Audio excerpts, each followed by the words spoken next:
Hello. Hello, everyone. It's been quite a while, but yeah, hello. Hope you all been having a good day, or I guess in this case, a good week. Last week, since it's been quite a bit since I've been here, but yeah, hello, everyone.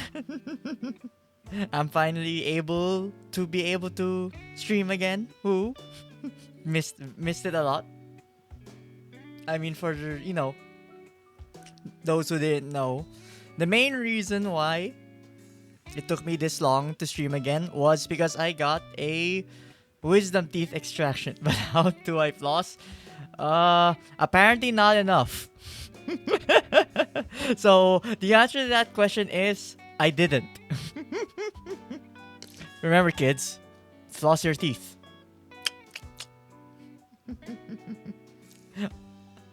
But yeah, hello, guys. Yeah, it's good to be back. And I mean, honestly, I don't think I don't wanna. You know what? I mean, that's a part, so it'll just go wherever.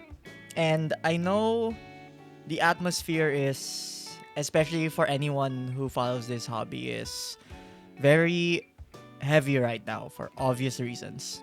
And I mean, I'm not gonna lie, I was actually not thinking of a while ago if I should, even tweet that I was streaming today or like do this or, whatever. Like, a part of me wanted to just, in a way, keep things silent. If anything, that's what probably should have happened in many perspectives. Like, people, people or figures sometimes need to know when to keep quiet, lest things get worse. But maybe I'll go more into that later. I don't want to get too much into it. I'll explain it later. But yeah, I mean, it's been a tough week, if not 2 weeks, if not entire 2024. But the main one for now, of course, is my wisdom teeth extraction, which went for the most part successful. So I extracted both my upper and lower teeth on the right side of my face, and the last time I had an extraction was like grade school or something. Like super long ago. So I kind of forgot how they felt, and I kind of wish I was not reminded. So, just to say, like, the funny thing, we'll play Valorant and enjoy. Okay, good luck with your games, dude. Thank you for stopping by, though. I mean, maybe I never had the wisdom in the first place. Ay. But yeah, I mean, uh, before I got the extraction, I actually asked if there was an option to be like, knocked out. And I don't mean like punch me in the face and then I'll go to sleep. Because I don't want more physical trauma in my face. But that would have cost a lot of money. So I didn't go with that. But the thing was that, when I was in the procedure, obviously I did not appreciate having to see the giant ass needle they used to stab you in the mouth to inject anesthesia. Like, I kind of forgot how big those needles are. I thought they would have gotten smaller ever since, my last extraction in grade school. They have not. They have not gotten smaller. Your mouth too small to form wisdom teeth? Well, you know, if only we were all so lucky. But yeah, so I think before they started extracting my bottom tooth, I think they injected me like 3 times. Which, it sounds like a lot. But then they got to start, extracting it. And I kind of wish they started with the top So I'm just gonna like be blunt. When they were extracting my tooth at the bottom, yeah, I couldn't feel the pressure, but I'm pretty sure I felt the nerve pain. Like I was, you know, I no, I was like trying not to, you know, scream, but I was definitely going like like that kind of pain. And I guess dentists in their mind, it's like they're so used to people making sounds like that where they're like, oh, they're probably fine. Like, it's just the pressure that's getting to them. But yeah, so he kind of kept going for a little bit. So I like intensified my screaming like enough to the point where I actually let my voice out. And then he stopped. And then I think after that point, that's when they decided to inject me maybe 2 times, if not 3 more times, down there again. Which thankfully actually did help after that. So my bottom tooth got out. But because of that pain, I was actually super scared when they moved to the upper lip. I mean, to the upper tooth. Because, what if it hurts that much again? But even before that, I kind of like getting an injection on your upper part of your mouth is way worse than the bottom because the top of your mouth is tough. So then it's like the needle has to pierce harder. So it's like, so the bottom tooth was late stage pain while the upper area was early stage pain. It was not pleasant. But at least after the injection of the anesthesia on the top, for the top tooth, when they were pushing the tooth to get into a point where to extract, I actually felt no pain. So that kind of just goes to show, if ever you guys are going to get an extraction being made, if you feel any pain whatsoever, just ask for more anesthesia. Like, just do it. Just immediately ask for more anesthesia. You'll save yourself immense pain. Because, in my head, I didn't know that if there was enough anesthesia, I literally wouldn't feel anything. Even like the nerves or anything. But with how contrasting the pain was from them extracting my bottom tooth to my top tooth, the top tooth, I just felt pressure. And that was it. It wasn't even painful pressure. It was just there. And then, yeah, like, top tooth was gone. Obviously, the dentist. I feel like they always do this where it's like, do you want to keep the teeth? And in my head, I'm just like, my guy, I'm sorry. I'm at an age where if tooths like this came out, that tooth fairy better be giving me $1,000 for each tooth. But we all know that ain't happening. So I did not choose to keep the teeth. If the tooth fairy though was giving that much, then I would keep the teeth. But then, losing 1K in the States per tooth. Oh. Wait, 1K per tooth? Like, for real? Like, is that actually for real extraction costs? Because I wouldn't say my costs were cheap. It was like 17,500 pesos per tooth extraction. So times that by 2. Because, yeah, it was very expensive. But yeah, I mean, they asked me to keep the teeth. I was like, no. So, for the most part, I was just kind of numb. Like, I think literally they inject, like, because of how the bottom tooth went, I think they actually injected way more anesthesia on my upper tooth. So, when I tweeted last time when I was gonna have the extraction, I then tweeted like half of my face was numb, like legitimately, like I could feel the numbness all the way to my eyebrow. Like it felt weird to blink. Like I knew I was blinking, but I couldn't feel it on my right eye. It was so weird. It says $120, 800 per tooth. That's not that bad. But the thing is, wisdom teeth extraction isn't just an extraction. It's technically a surgery. Well, I guess it depends on the severity of the wisdom tooth, but some wisdom teeth extractions do count as surgery, so it's not just extraction costs. That's something they thought just fuck him up. No!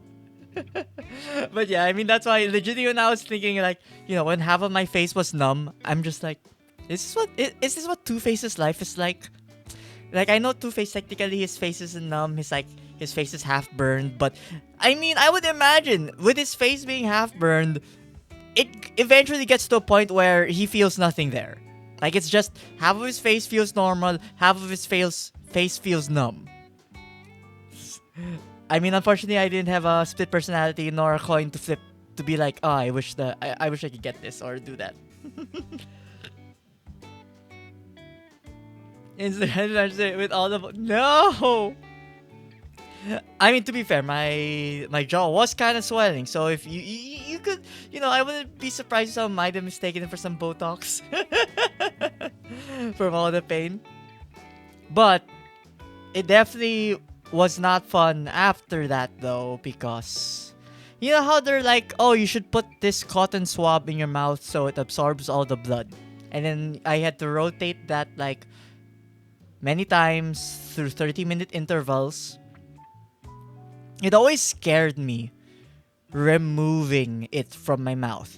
One, because, well, my jaw was kind of tired from all of the pain. Two, it's kind of back there. Three, it's scary to pull it out because it feels like you're gonna pull the stitches out. And four, you're just like, I have to stick another one in there.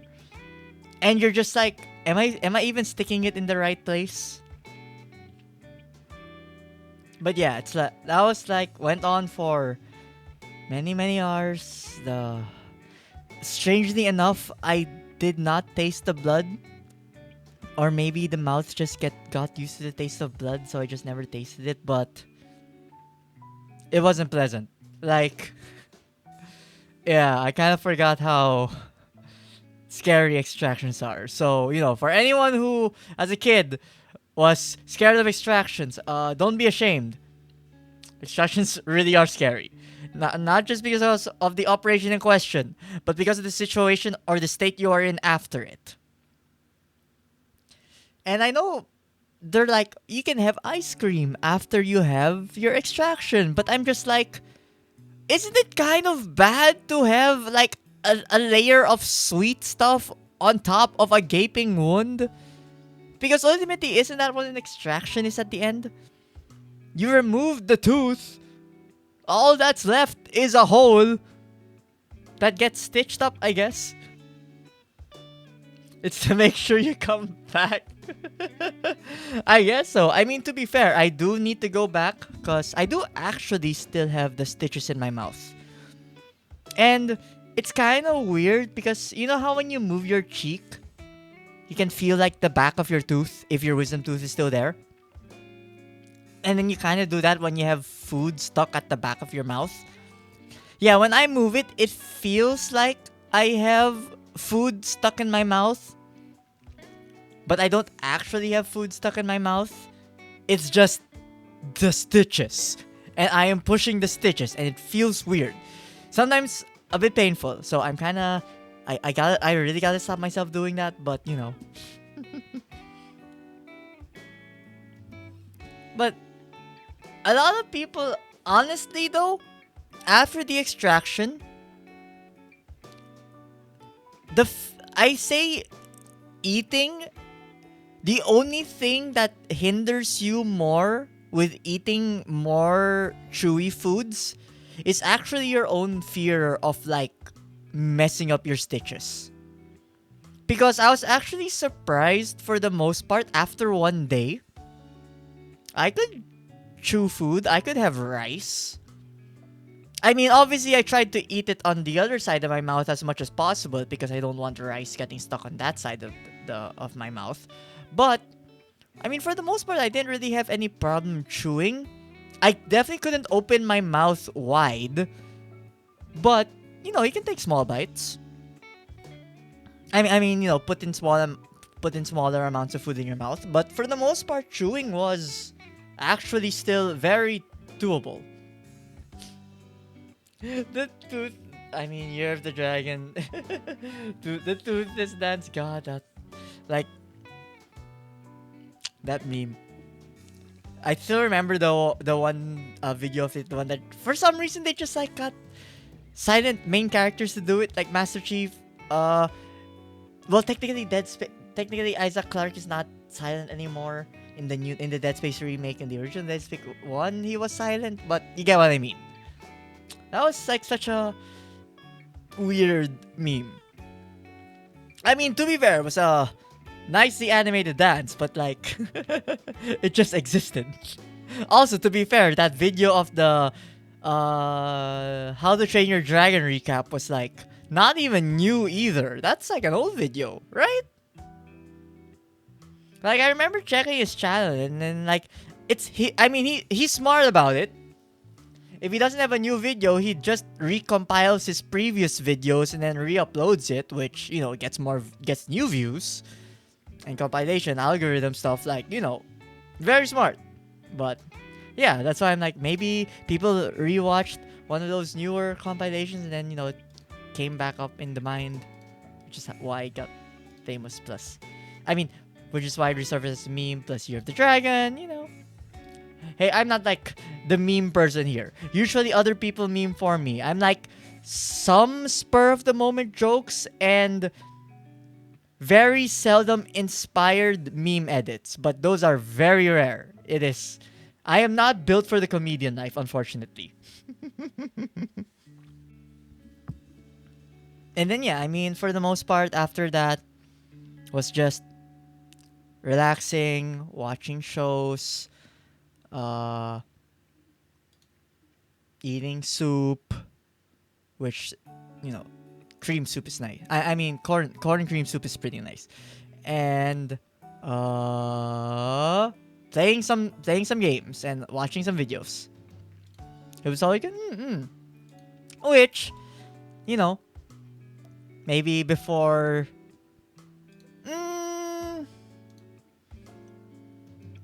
No, I'll just talk. I mean, if ever anyone wanted me to comment on stuff, feel free to ask. I mean, I'm open to some discussion, but, I feel it is very easy to get lost in heavy discussion. As long as you're built for bringing democracy, right? Okay, since you mentioned democracy, I'm not gonna lie. I have been very hell deep in Helldivers.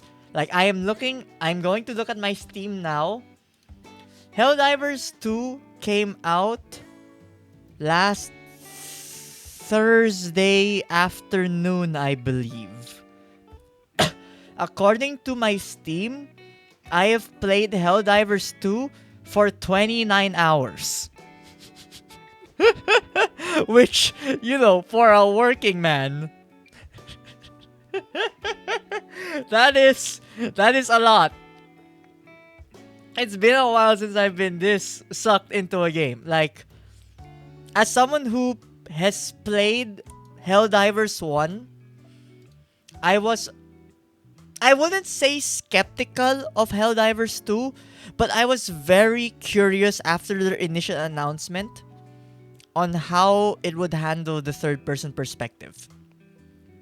Because I feel, I can't speak for other Helldivers fans out there, but for anyone who has played Helldivers 1 out there, I'm pretty sure the first thing that came to their mind was that how will friendly fire matter in a third-person shooter? Because when you're in a twin-stick shooter scenario, which was the first Helldivers, you only have 2 planes of Y height. Either you're prone or you're standing. Which means it was way easier to walk into the line of fire of someone else in a twin stick shooter. I think that's fairly obvious. With a third person perspective, there's way more space to move around. You could be like, it's so easy to just not be near an ally. And, how frequent can friendly fires happen? Which, again, is a very reasonable thing to feel, especially with the perspective change. You die more often to the arc thrower than to bugs. I've actually haven't seen much people use the arc thrower so far. To be fair, you do need to be level 20 for that, so you need to get kind of far unless you find it. But if you found it, a lot of the time you're probably packing a rocket launcher, and I'm not gonna lie, you kind of want the rocket launcher more. But before we move on to other stuff regarding Helldivers 2, in terms of the game itself, it's honestly fascinating how well the game has transitioned over to the third-person perspective. Like, all of the emotions and moments you had in the first Helldivers guaranteed happens in Helldivers 2. And I feel changing the perspective is a lot of a bigger deal than it sounds saying it out loud. But it's amazing how it just works. And it only shines more and more the harder the difficulty gets. Like, because harder difficulties, you fight more opponent types, there are more opponents that spawn. Like, I've been playing with some friends. We have had moments in harder difficulties where we are where we are fighting for like what? 8 minutes straight with no break. With enemies coming in literally every angle. Like, it's honestly bonkers how many enemies there are. Like, how there are those multiplayer games where they tout like, we're gonna send hordes of enemies at you. Think Left 4 Dead, think World War Z, think Vermintide, think, all of those 4-player co-op shooters. Which, to be fair, I'm not saying those games aren't fun. But when they say a lot of guys, it's a decent amount, but it doesn't seem like an impossible number. In Helldivers 2, guys just keep arriving. Because if you don't kill guys fast enough, they call in reinforcements, which calls more guys, which then has the chance to summon higher tier enemies, which are harder to kill, which means it takes more time to kill them. And that more time means they call in more reinforcements, and it's just a vicious feedback loop unless either you're dead or they're dead. You didn't play the first one? Whatever you feel in the second game, that is how the first one felt. The first one was a cult classic. Like, I loved it. But I understand why a lot of people didn't play it. Because, twin stick shooter.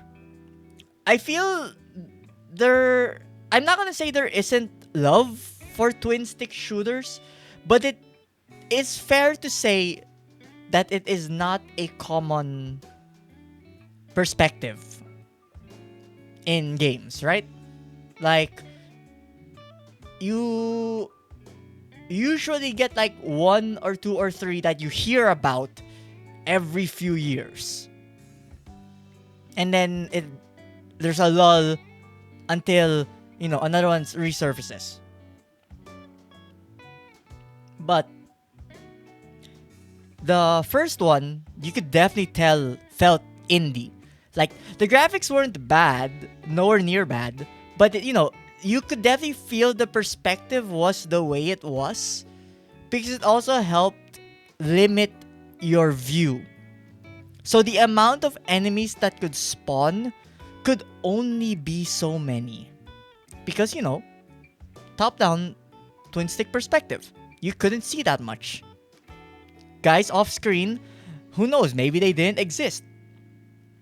But with the game being third person now, you can see across the horizon. So, it's not unfair to have more guys come in because you would have seen them coming. Or you would have had the opportunity to see them coming if your eyes weren't covered in bug slime from fighting too much.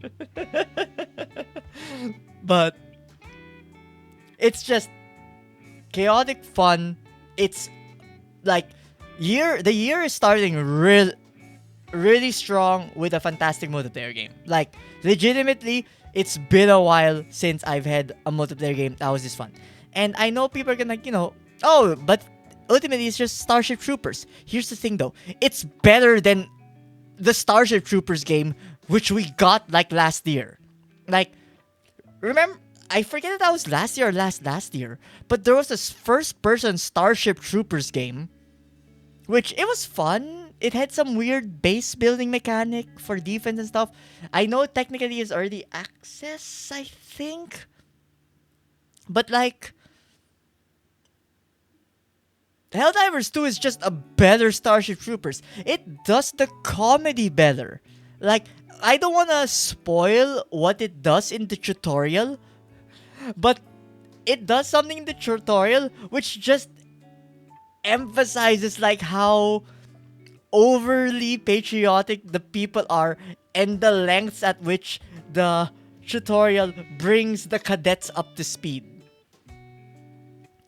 And Lilash, if you know what I'm talking about, I think you know what I'm talking about. It's the tutorial where you learn to use the stim.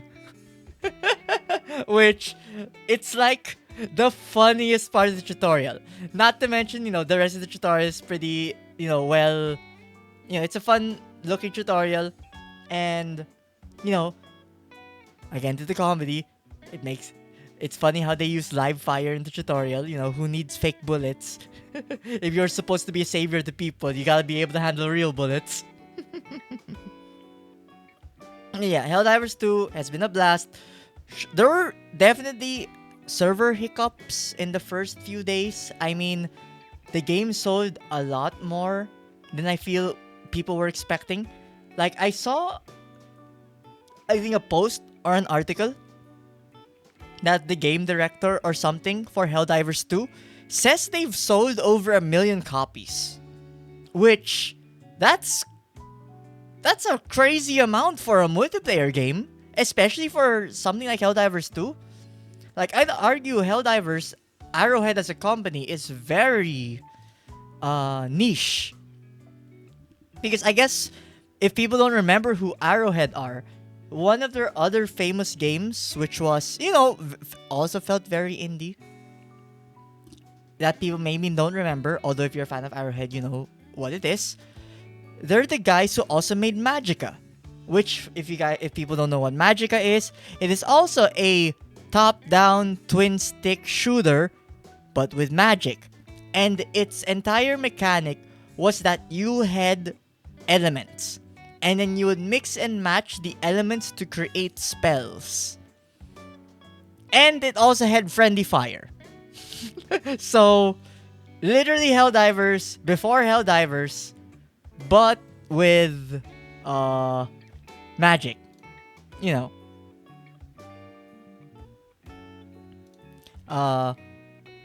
Among other chaotic things. Although Magicka, I feel the setting didn't really catch me as much, so I only played it a little bit. To be fair, me and my friends were supposed to play it, but I know one of my friends broke their laptop when we were playing Magicka. Not because the game was like too heavy or something, but I think we were having like an overnight at their place. And I don't know how it happened, but he stepped on his laptop. Like, he stepped on his laptop and it broke. And we're just like, what the fuck? And he was like, I can't believe Magic broke my laptop. And we're just like, what the hell, man? So yeah, we never continued Magica after that anymore. But yeah, I mean, Helldivers 2, it seems the is getting more stable. They do actually have a Discord where they're being very communicative about the continuation of stuff. And, among other things. Just overall, a very good game. Also, wait, let me just message this person. I got DM.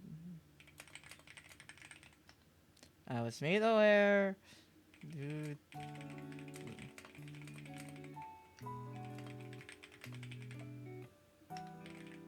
So, what ifs, really?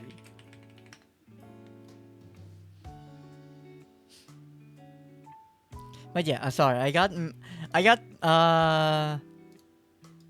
DM'd something which I mean honestly for me it's just very funny. Uh Apparently, and I guess this is the segue into I guess kind of like the arguable heavy topic. So a few people DM me about a screenshot of mine being used in a video talking about the Selen situation, which is actually was shared also in the in my Discord. Like it's in the what was it? The VTuber Shrine chat channel. I actually don't know who took the screenshot. It's just so funny to me that someone took a screenshot of that. And then obviously it's some drama tuber. Like I actually don't remember their name. I don't care to. They don't deserve my memory. But dude was just like, why are you just or why am I like remembering to Selen? Which I'm like, that's not how the membership free super chat works. For those who don't know how membership super chat works, every renewal of the month, and membership renewal doesn't happen at the start of the month. Membership renewal happens on a localized day of when you membered to someone.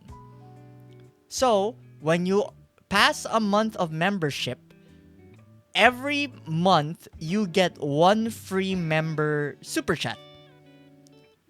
I mean, it's not technically free, it's like your resub, but that member super chat exists for the entire month until it's used, or if it's not even used. And I mean, there are many times where I don't even use it because I'd say that's like not really the main reason why people get membership, because regular super chats get seen more in notifications, I believe, than member super chats. So the members like just a thing you toss out there. And weirdly enough, because the context of that entire thing was like, oh, they found out that stream was up, so the mod was like using it, which then spread, so people checked it. Everyone was chatting there and stuff like that. So I feel every member out there kind of just used up their member super chat, because I think they had a feeling that was going to be their last. Because you have it, why not use it? So yeah, that's pretty much what happened. Very, very irrelevant, very dumb. Also, thank you for the hydration check. Although I'm gonna be blunt here, my hydration check is gonna be with Coke because I haven't taken a bite, but I was actually gonna say a while ago if it's fine if I continue having my dinner. I have water with me, but I'm sorry, there's Coke in front of me.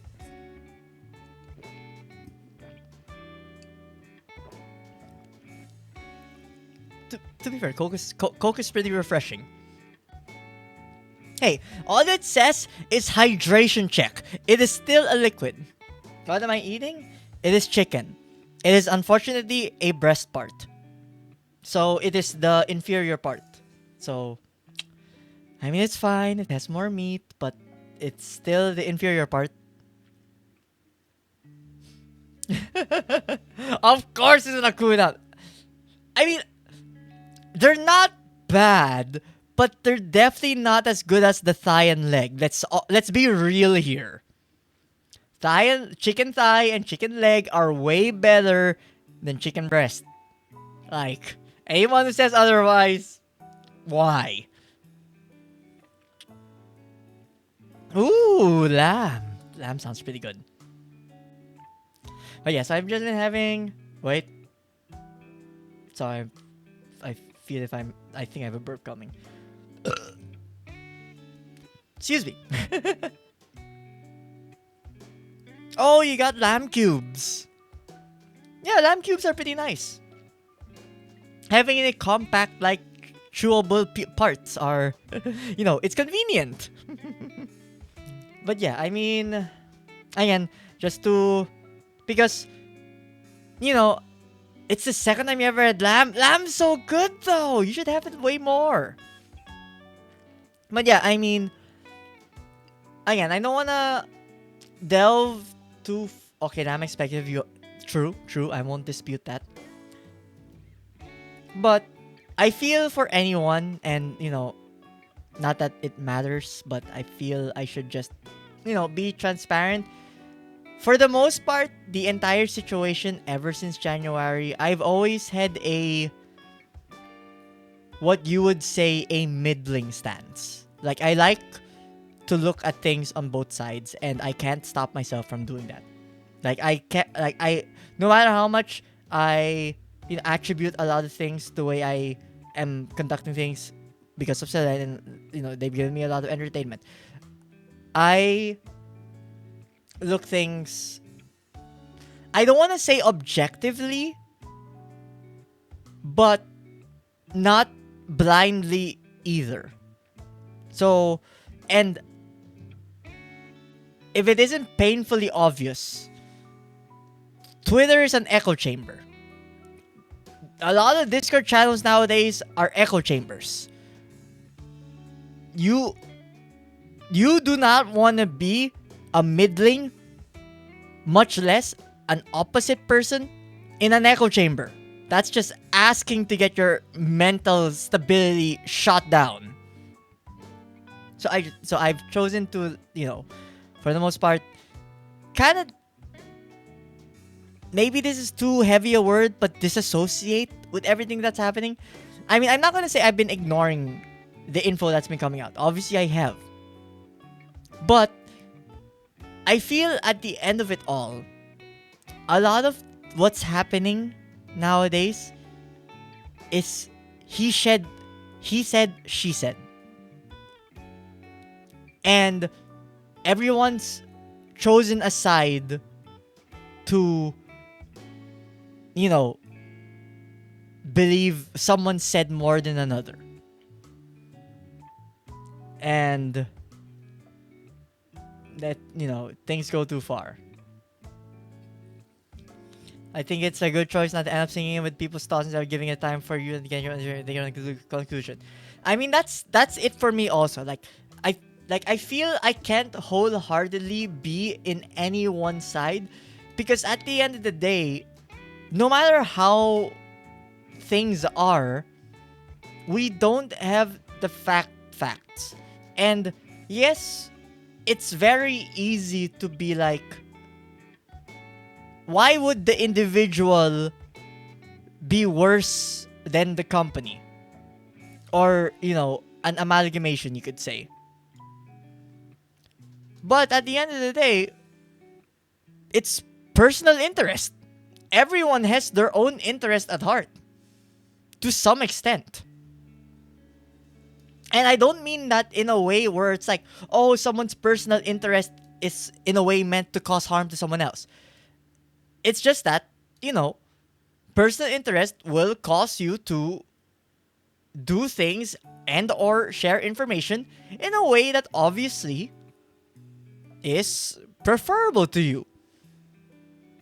As for the manner of that information, whether it be the truth, lies, speculation, we don't know. But that's the thing. That's the key point of it. We don't know.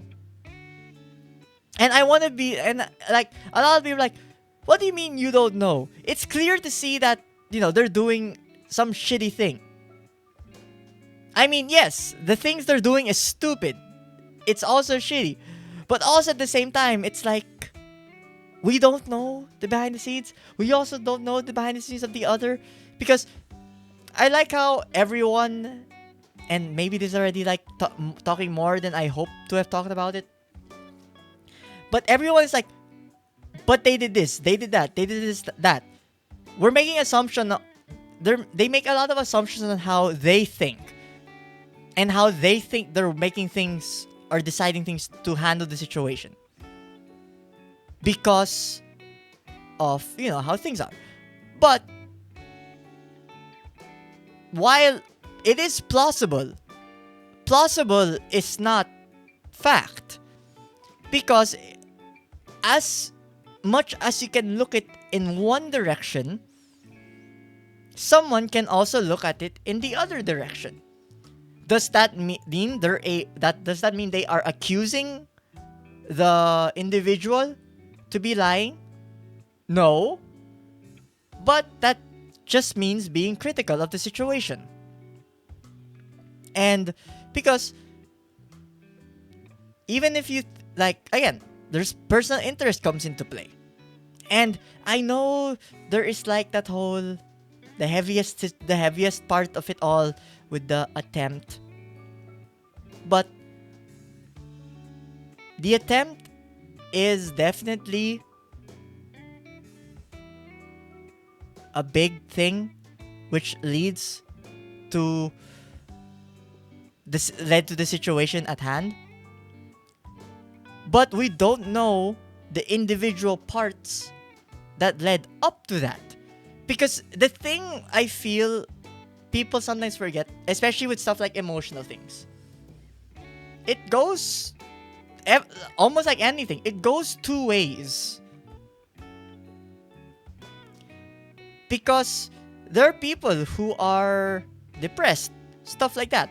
And you can definitely say that, oh, maybe they were left alone. Maybe no one was helping them. Maybe, they really were in a shitty situation. But we are very much well aware that people who can be depressed could honestly have people trying to help them so many times in the day. But that doesn't change anything. Because people handle their depression in different ways. And maybe, the way it was handled here was obviously not in a way that helped. But, we don't know. It would be a lot of speculation. It's difficult. It's a tough topic. And because it's a tough topic, it's much, much easier to just be like, oh no, yeah, one side bad. Done. I don't have to think anymore. I can just side with one side, be happy, forget it. As much as I want to say it is only that, technically it isn't only that, because clearly the vocal majority are still attacking other people. But while relevant, I don't want to get into that. But I think it's fairly obvious that is also happening. So, people are free to believe that they are on the right side of things, as much as whatever a right side is.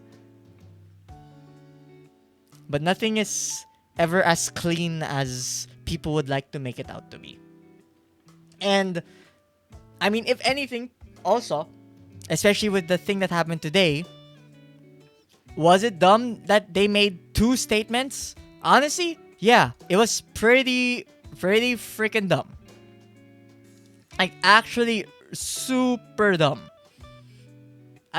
Honestly, they should have just kept quiet. Because I feel the atmosphere was already dying down. This did nothing but re-spark things.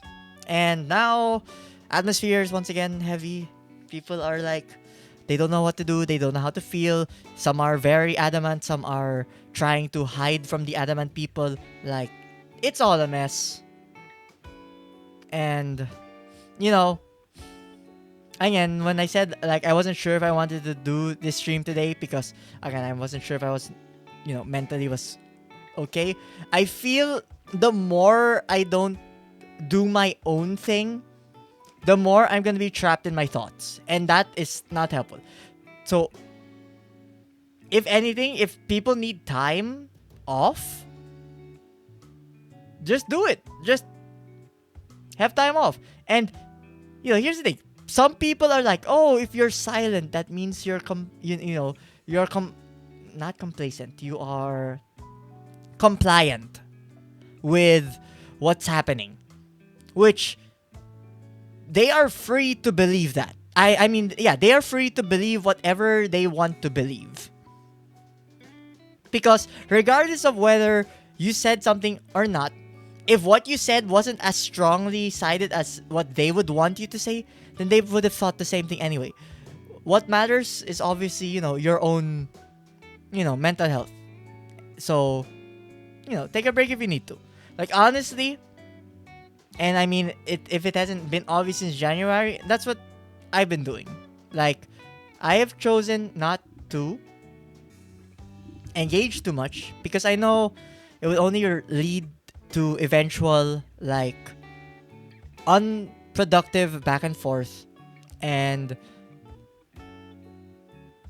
pretty much guaranteed at the end of that conversation, people would probably not feel good. So there was no need to, like, do that. And how could the future be? A lot of people, or rather, I'd say the situation is, and because this is why I say they should have just said nothing rather than say something. Because the situation now is that, okay, fine, hydration check.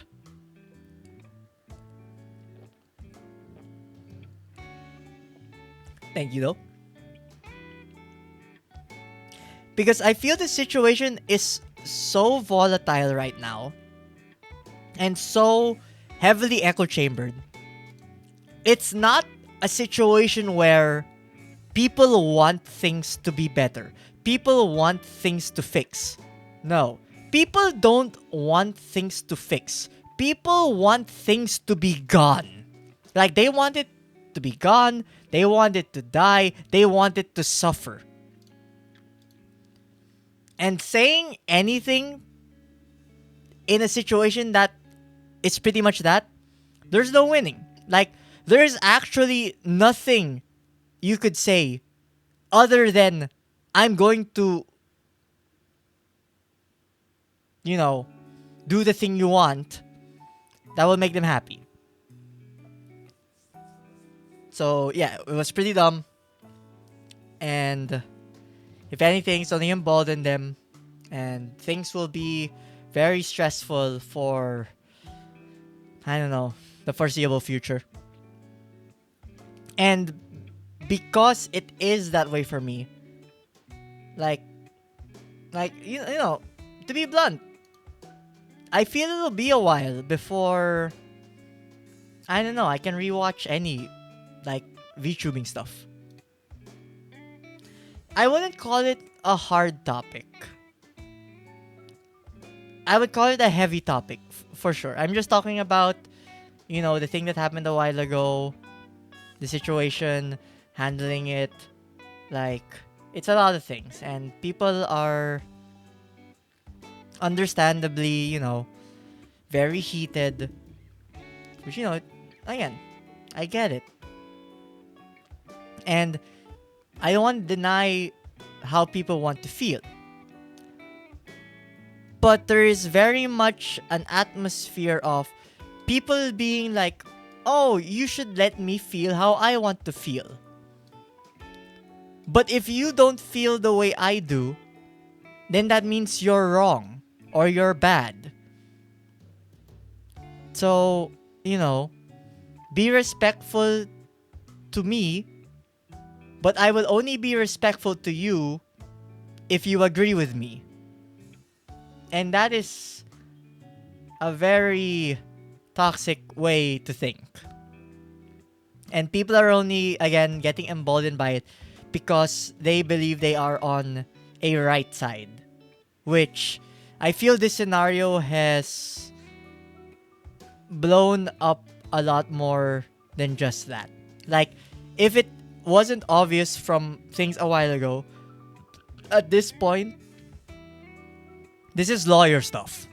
And, like, for as much as it was like, you know, it's just offhandy to say this, but I feel legitimately leave it to the lawyers at this point. If people want their retribution, lawyers will do it. If the situation is going to end, the lawyers, like, some lawyer thing will end it. So just let that happen. But are people gonna be patient enough for that? Because lawyer stuff take long. They take a while. And I mean, people couldn't wait a month, much less multiple. So, just just be mindful. If ever you're starting to get stressed with, the discourse, just turn it off for a bit, talk with some friends, and,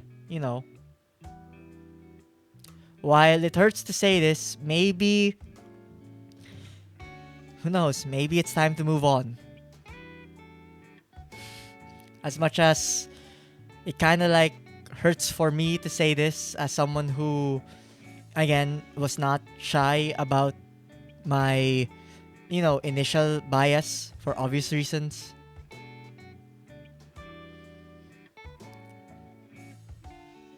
The consideration is there to move on for a bit. I mean, I wish any person the best. And I feel, that's obviously a difference because, again, people aren't wishing for the best. People are wishing for the best for select people and wishing for the worst for others. But, wouldn't it be better if it got better? Whether it be how people handled things, whether it be how people think about things, whether it be a person's situation. Like, shouldn't we be hoping for that instead? And when I say wishing for better, I don't mean, oh, hey, let's forgive them. And then, move on. No. People should, if ever there are any wrongdoings, people should get punished. I mean, that's why jail exists. That's why correctional facilities exist. That's why, if anything, getting grounded as a kid exists. Like, okay, so the grounding part of as a kid, sometimes some of those are justified, sometimes they're not. You get what I mean, though? Like, betterment can happen, but that doesn't mean that there doesn't necessarily have to be some repercussions. But repercussions should be followed up by some kind of, like, hopeful way to improve the situation. Because, and maybe a bit melodramatic, and I understand for some people it might seem that way. Okay, wait, I realized I was gonna say something, but given that I rethought about the context, I really shouldn't say it, what I was thinking.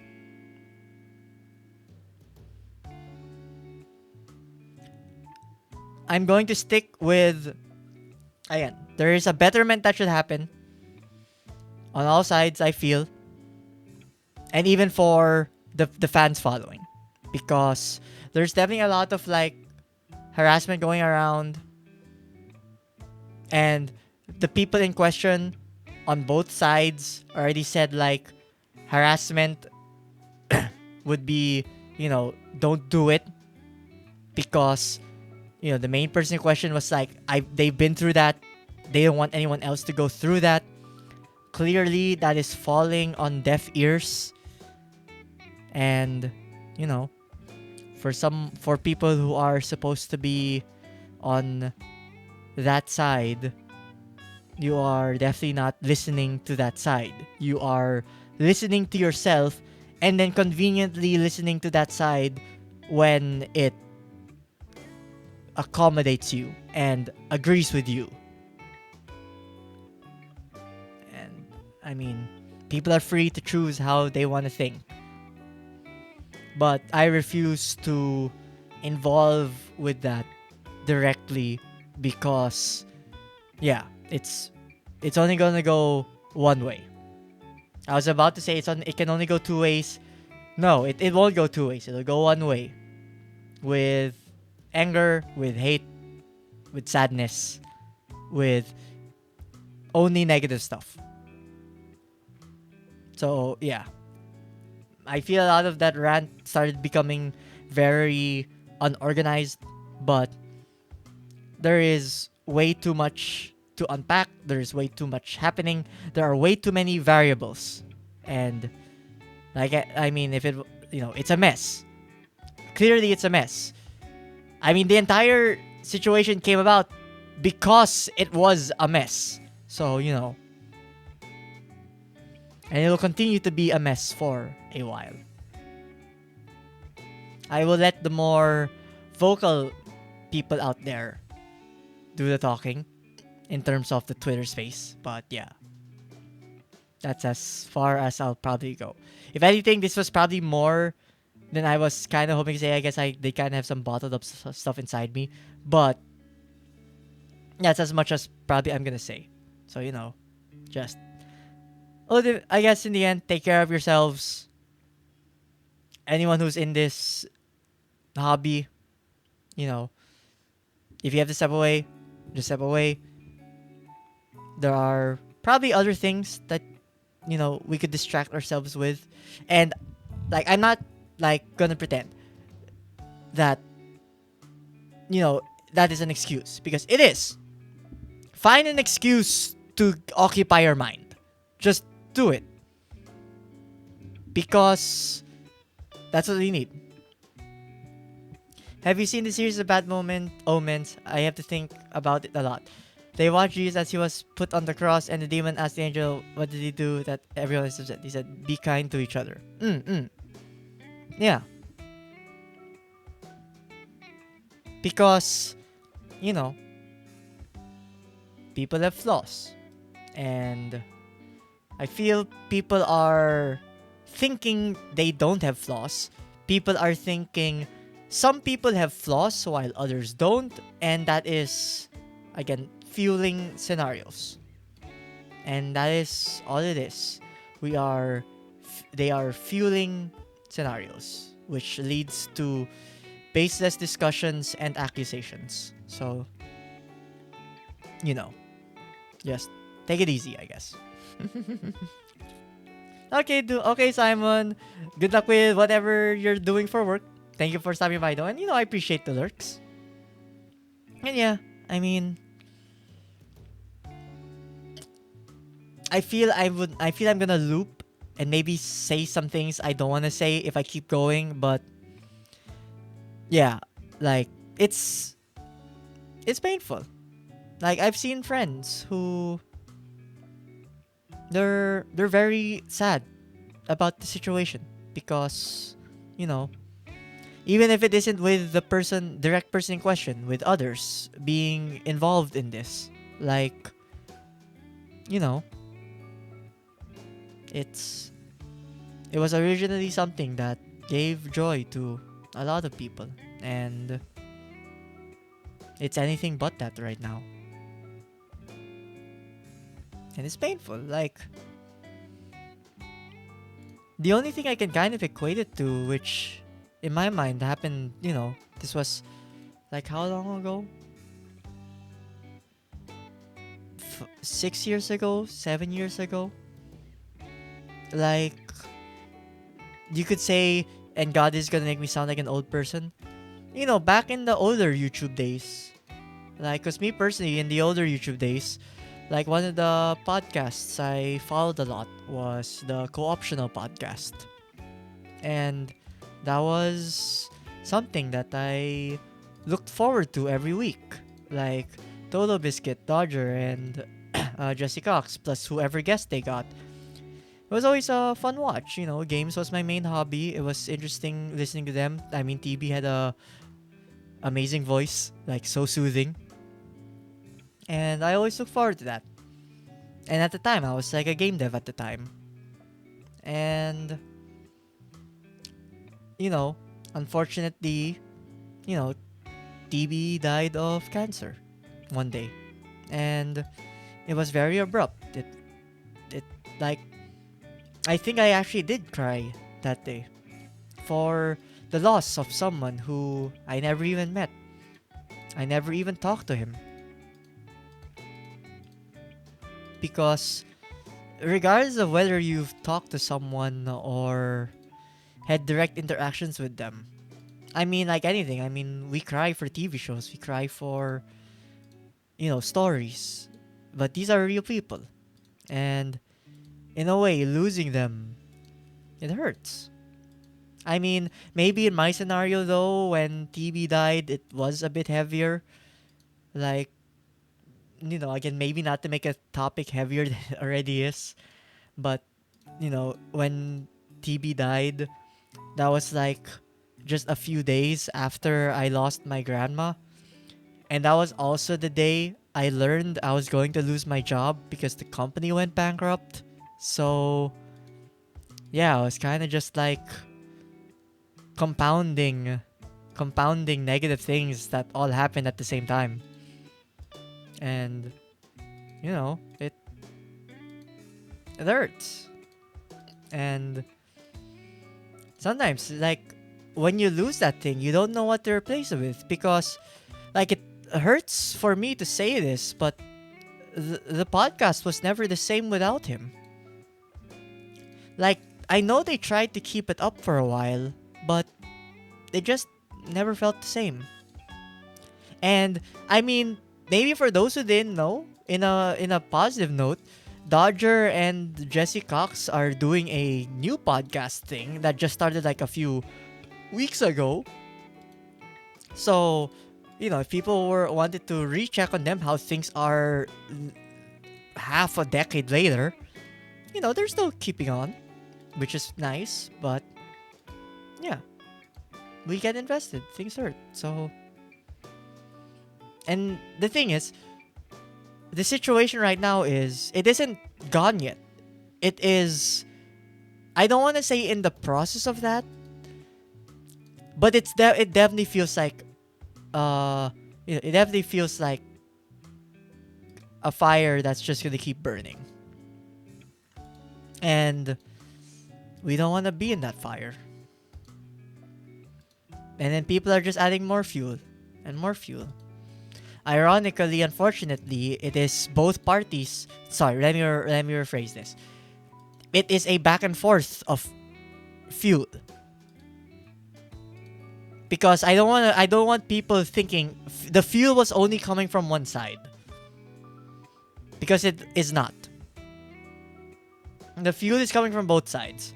As for the kind of fuel, that's the part where it differs. But fuel is still fuel. And, if it's too hot, then just get out. And, unfortunately, for some of us, I think we probably have scars because of it. Like, we're spurned, we're burned. And some burns, they heal, some burns, they don't. As for whether this is a scenario where these burns will heal, we'll have to see. So, I guess take it easy.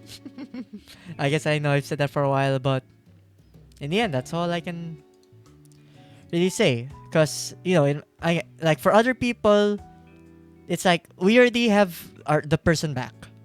Which again, I wish the best for them. That is all I could ever wish for them. But I don't think I could enjoy it the same ever again. With how I think. Like, I just can't. I mean, who knows? Maybe one day I can. But right now, I can't think that way. So I'm going to occupy myself with other things. I mean, I do have work. I do have other people, other things I watch. I have shows to watch. There are many, honestly, too many games to play. And if anything, you could say it's kind of a weird but unfortunate thing that led to a sort of positive thing. It has caused me to talk with some other people who I might not have talked to in a while because they're curious. But, you know, I had people to talk to. I had old friends to talk to, so that's where, who knows? Maybe we'll continue talking from now. We'll see. But yeah, times do be heavy right now, and I know, I guess, apologize for the heavy stuff, but this is exactly why I wanted to do the Zatsu before I played the game, because I didn't want to do this while I was playing the game, because one, I feel it would be very disingenuous for the game, because that means, I know a lot of people, they're like, some streamers, when they play the game and they talk, some people are there for the person and the topics they're talking about. Some people are there for the game. Some people are there for a mix. And then that goes the same for the streamer. As for me personally, I do like to get invested in the thing I play, which, yes, kind of does limit the talking that I do when I do play the game. And I guess in a way, apologies for that. Like, that was never my best skill. But to be fair, I mean, I'm just here to have a good time. I'm not really, looking for this as a main source of income or anything. I'm just here to enjoy, and I hope, people watching also enjoy. And it does give me a space to kind of like try to get better at talking. I still don't feel like I do get better at that. I fumble, I feel like I get lost in the sauce when I talk sometimes. Like, things don't link, or I just go with whatever pops on the top of my head. But I mean, I enjoy it, and for some people are here for that, cool. If so, I mean, who knows? Sometimes I feel maybe some people just want that. So I will continue to just be that. I mean, yes, you could say, am I escaping by streaming? Yeah, a little bit, yeah. But who cares? Twitch was made for the people, in a way. For as much as there's a lot of controversy about, Twitch's handling of, like, legal stuff. But, like, those are months in the making, years in the making, things that I do not know of. So, despite all of those.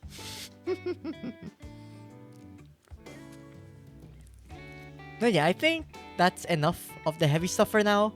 Though, if there was anything people want to talk about, I don't mind if you guys want to talk about stuff, or share some things before I play the game.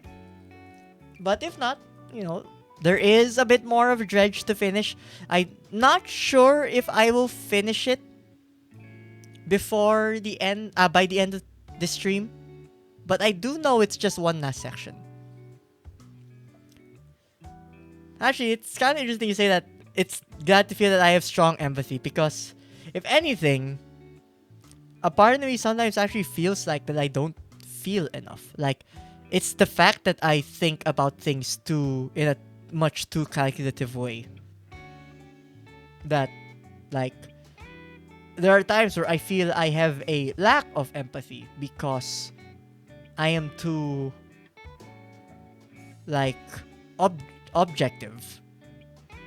And, that's why maybe I'm not as, I don't get as passionate about things in one side or the other. Like, even when I say gaming is my hobby, my main hobby, I'm not like other people who,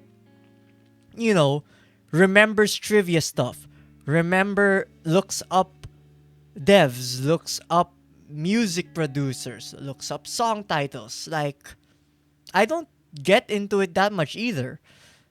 But I don't want to discount, though, how much of a love I have for the medium.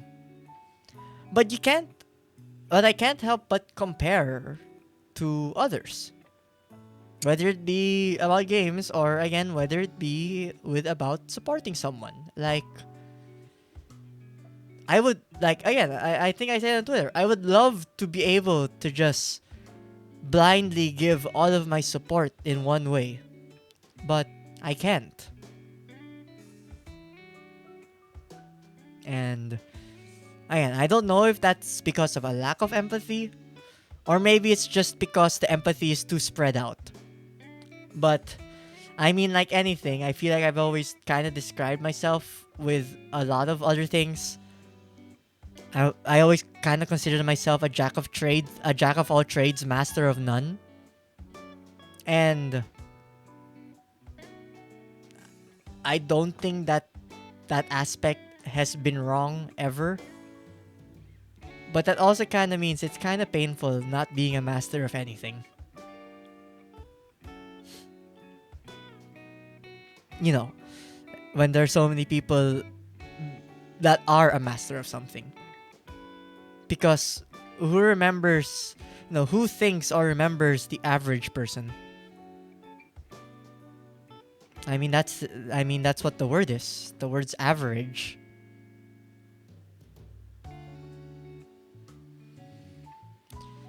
Do you think it describes doing empathy but with being deliberate? Possibly.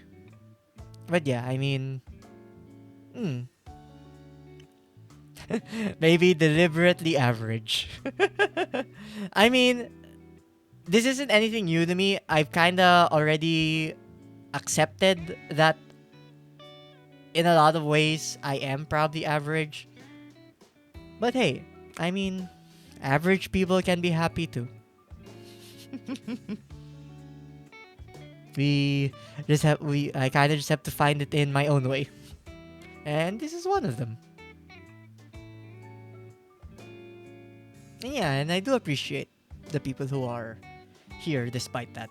Despite my averageness, despite not being the best Zatsu person out there. Not even being the best at the stuff I play sometimes. Or the most creative either. But hmm, you know, we're all kinda just making do. And maybe that's enough. Well, at least for me that's enough. But then again, maybe that's because of my mentality. But yeah. But yeah, other than that, uh, trying to think what else happened because Wisdom Tooth and the Twitter drama. Sorry, not drama. Twitter atmosphere are definitely the things that has been on happening to me the most. Yeah, sure, there's some day-to-day stuff that goes on, but that's the thing, they're just day-to-day. I mean, I guess if there was anything, and more, this is just with like the streaming side. Because I feel like ever since the start of this year, I haven't been able to have 2 weeks back to back where I just streamed. Whether it be for one situation or another. And I hope I am able to actually be able to finally go like back to back streams. So, I mean, back to back weeks of streams. So, hopefully next week I will also have a schedule. But let's say I finish Dredge this week. I am trying to like think of things which I could play. Extinction Fire Lovecraftian series, I will definitely. But before that, yeah, like in terms of stuff to play next week, because I in my schedule this week I do have Dredge, which is today, Prince of Persia, which is Thursday, and then Persona 3, which is on Friday. But then for next week, obviously Persona 3 won't be done. So probably continuing Persona 3. Like if I want to finish that game, I need to kind of be consistent with playing that. Same with Prince of Persia. Prince of Persia, I chosen the hardest difficulty, so it might take me a while to finish. But, other than that, I'm like, what else could I play? Because a part of me, like, maybe it's the Lethal Company mind again, but the multiplayer game, I kind of want to do that with Helldivers. But to ask someone to buy a $40 game is kind of steep. but I would kind of want to just hell dive with people. So, who knows? Maybe I could do a Helldiver stream with, like, I don't know, friends or randos. Because, hey, we gotta, you know, the missions for Super Earth, the mission to spread freedom does not sleep. So yeah, maybe that one. You don't have to become a VTuber. We could play next week. Like, I don't mind. I mean, just obviously, if I do stream and you're there, obviously be respectful with the things you say, assuming you are on voice chat. But and yeah, I don't mind, because I feel I enjoy the game too much that I wouldn't mind playing it on stream, because it is utter chaos. Plus, if anything, I feel, and I know there are probably a lot of people who also stream Helldivers too, but like, this talking about the game is very different from just seeing it in action, especially on the harder difficulties. Like, you really don't see the game shine until you get to the harder difficulties. And obviously, if I'm playing, we're going to the harder difficulties. Guaranteed. Because that's where the fun is. And yeah. So, was definitely thinking about that. I do have some other stuff that technically I have bought from before. So, maybe we'll try to squeeze those in. Like, maybe one of the demo roguelites that I've played before, I could like show here. But yeah, I mean, I'll think about it. Yeah, we'll see. Hopefully nothing comes up and I'm able to have another schedule next week. But I think that's probably good enough for the Zatsu portion of the stream. Also, I realize I do not have my controller with me. Give me a sec, because I usually play Dredge with the controller.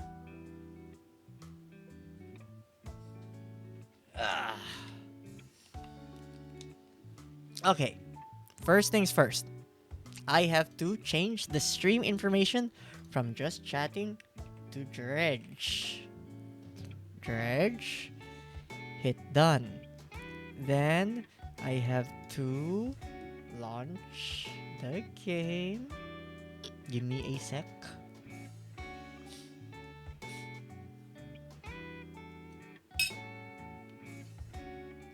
Honestly, at this rate, I will have the food later. I've always been a bad... Like, you know how people talk over dinner? If I start talking over dinner, I just stop eating. I do not know how people can talk and eat at the same time. Like, I feel if I were to talk and then eat, I have to... I take my time with my chewing and stuff like that. Like, I lose track of the conversation. Which is arguably why sometimes my office mates are like, "You're still eating," and I'm like, "Give me some time, okay? Some people were talking to me."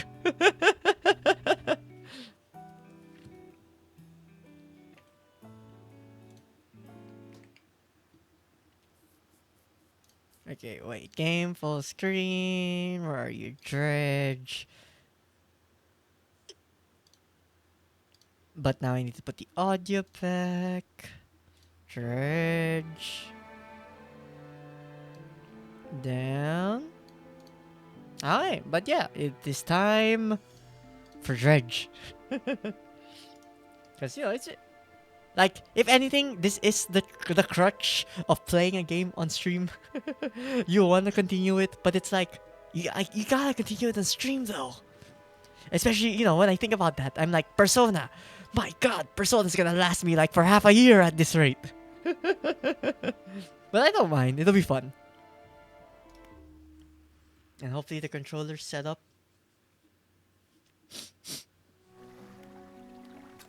Okay, it is set up. Man who talks with his mouth full, and honestly, I don't know how he managed not suffocate by the sheer time he managed to choke on food. Oh, damn, that's bad. Well, as long as he's had water nearby, he should have been fine. And also, what were we doing? So we're reading a book. We have messages, which I did not read yet.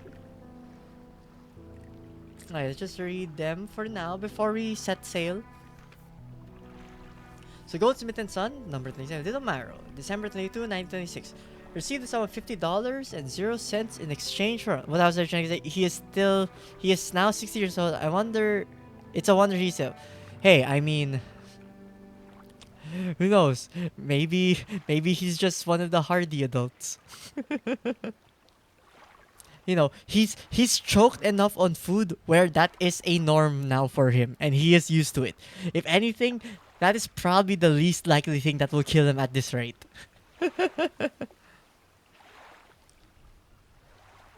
Yeah, receive a further detail. Custom engravings in reverse of mounting. Customers return tomorrow for collection. Engraving is to be as follows: for J, my shining star. Okay, not probably not. I mean, some of these those are weird. They feel very isolated, or I'm just very bad at keeping track of like how one leads to another. For the years since I've been warm, I didn't expect him to write. I didn't know that he teases me from time to time. The next few times I've been smarter, he must return more angry smudging files. I've written him another letter. This will be the last one. I wonder if this is like the wife where the dude went on sale. Not sale, not like he did not go to a sale like SALE. He went on sale SAIL. He went sailing and then hasn't come back. But the dude is using the sailing to get away from the home, from what I recall. Also, let's try to get. So, how was things here? Up was map, right was messages, left was missions, down was encyclopedia. We have our fish here. I feel I remember searching all of these down ones already. Same with this, same with this, same with these. I think same with this also. So technically the only thing I have not searched is pretty much this. And I remember... Actually, let me dock. Just to double check. I remember... Yeah, I remember we got the book. Which, from what happened, there was no person actually at the house over there. It was just us all the time. I guess, you know, our guy was schizo also.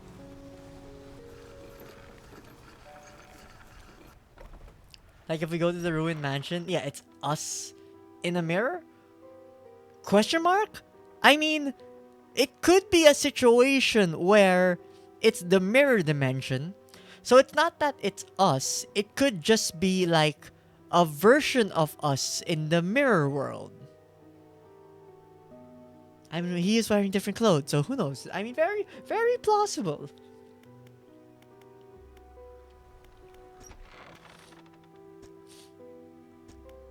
The workshop is still surprisingly locked, I see. But yeah, but because that is like not in use. I mean, nowhere else to, and I don't wanna like, cause I feel if I toss away the book, the game will end. But there is clearly one more section to go before the game ends. So I feel I should at least do that first. Before ending. Also, I am very bad at direction. I'm supposed to be going this way.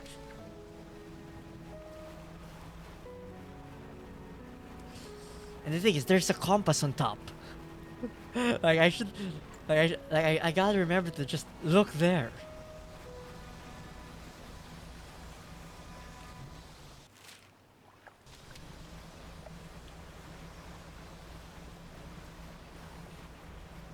But yeah, I mean, it's also nice that this game is fairly calm. Like I say fairly because I know other people they get a bit ooh nice whale.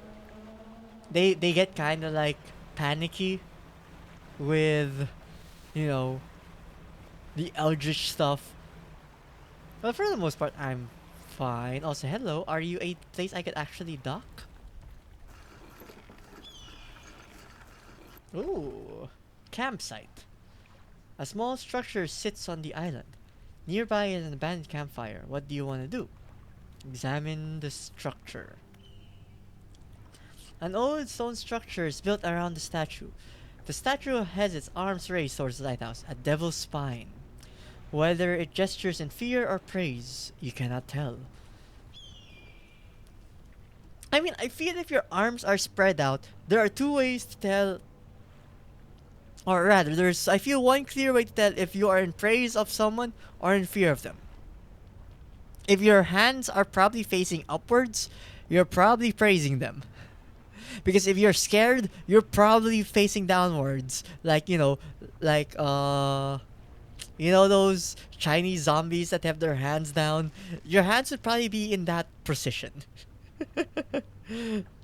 So, given how the statue has the arms upwards, I'm going to assume praising. The cameras are unremarkable, but you wonder who would choose an island such as this to make camp. Nearby, you spot a paper flapping in a bush. A note is written. You put it in your pocket later to read. Ooh. Notes. Close now. Nobody knows. Does he know? Desecrate the temple. Forgive me. The only way he might understand. Must help him. Must stop him.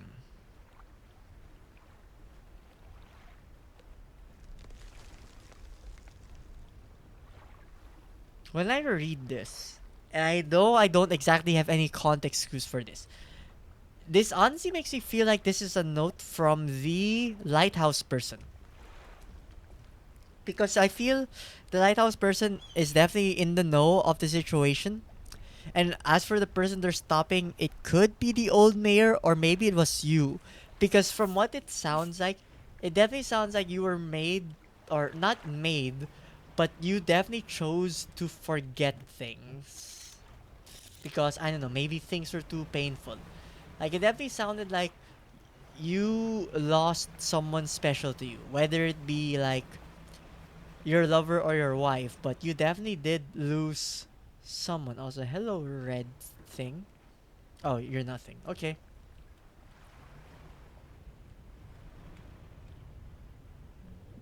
Also, weird, isolated place with nothing.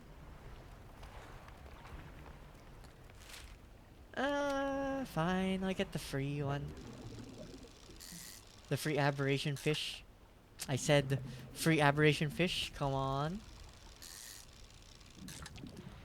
Free aberration fish. Where are you? There we go. And we might as well. Was there anything on this island? Doesn't look like it.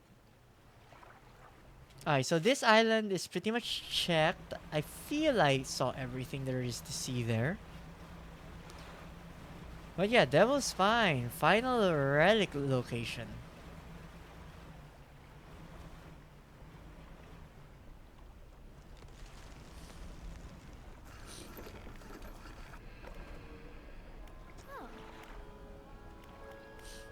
What is this place?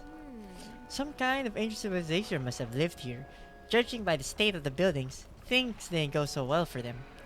I can't imagine they built all this around an active volcano, so the volcano must have become active sometime after they founded their city. I guess that the volcano caused them to leave, or wiped them out one way or another. All in all, it's a pretty inhospitable place. I'm not really sure why I come here.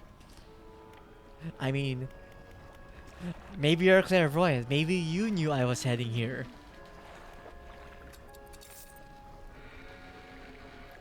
Also, I need to get some crab pots for this location.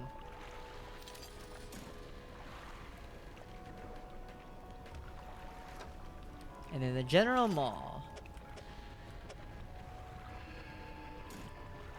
To cargo. Okay, now we cage.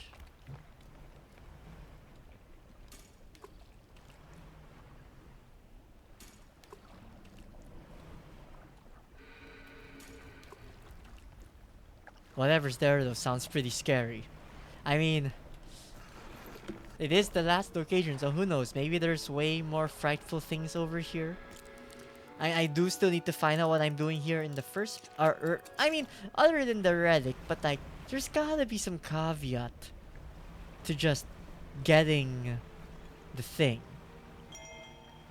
Maybe it's what these fish are, who are clearly trying to get me. Or like, the X is over here. Maybe the person who I talked to here last time knows of it. The weird cultist looking person. There, the fanatic. The rite of purification is overdue. Are you ready to begin? Okay, I'm listening. The trial begins immediately. Tell me, what does your spirit seek? I talked about it a while ago. I feel anyone is looking for at the moment is just happiness. Merely an excuse to halt the search for something greater. Happiness is by definition a compromise. Please, my guy. I would be happy with a compromise right now. And your flesh. What does it crave? Definitely not the water. Ew, who likes taking a bath in cold water? I swear, someone here says they prefer taking a bath in cold water. I mean, you know, why not just go outside in the snow, huh? You got solid liquid out there. Just consider it an outdoor shower.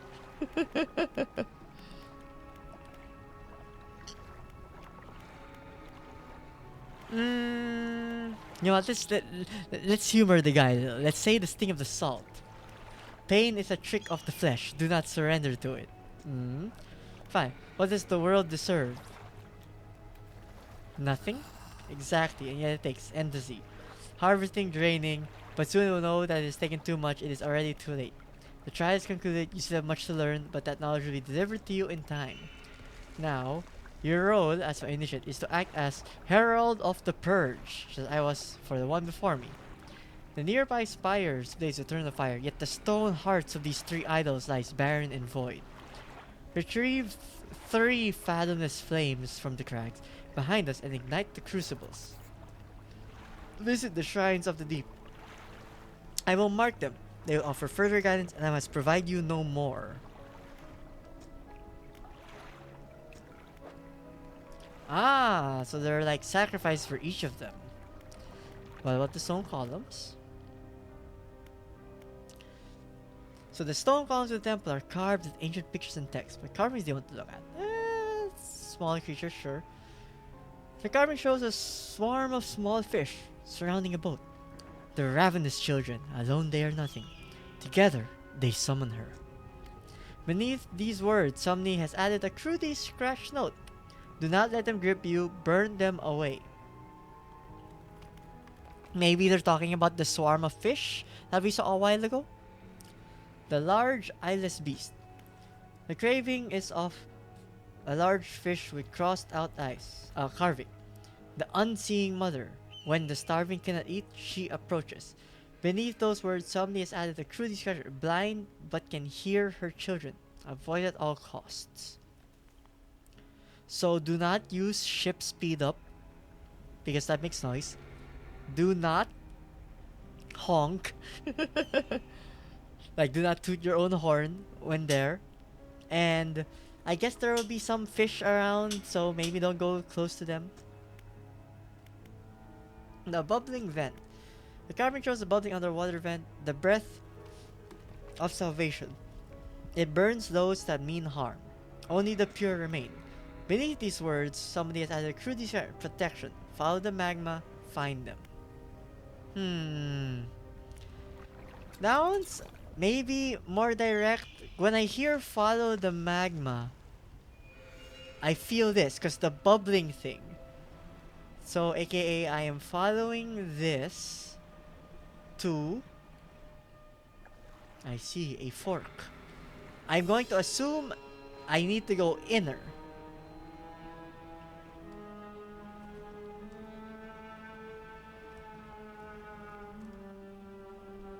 Oh shit, they're still chasing. They're still chasing!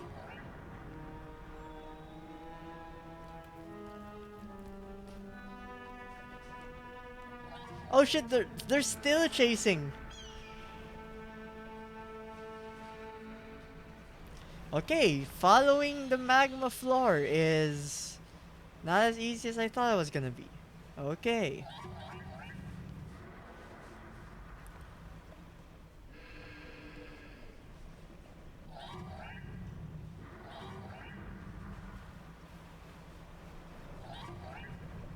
Oh, magma.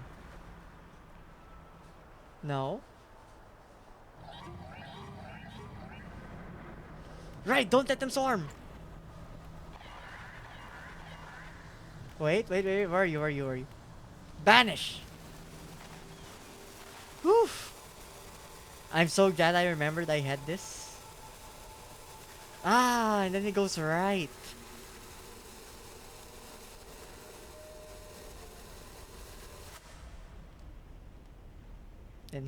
Then here. Ooh, there's big boy.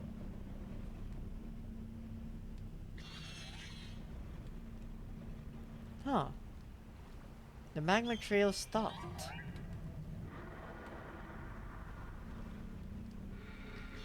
Oh, right. The big fish is blind.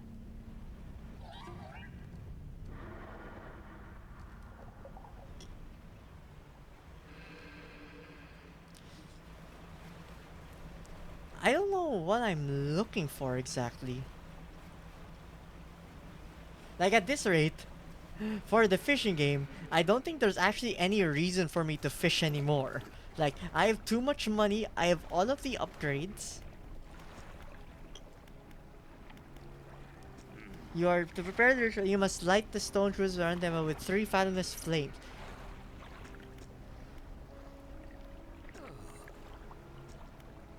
Puts an antique pocket watch from inside its robe. Drops of sea, spray, crackle, and seethe in all the air around it.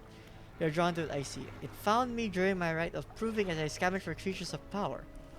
It sapped my spirit and when I recovered it, but I came to appreciate its strange nourishment with time. Ah yes, the knowledge of time. Very nourishing.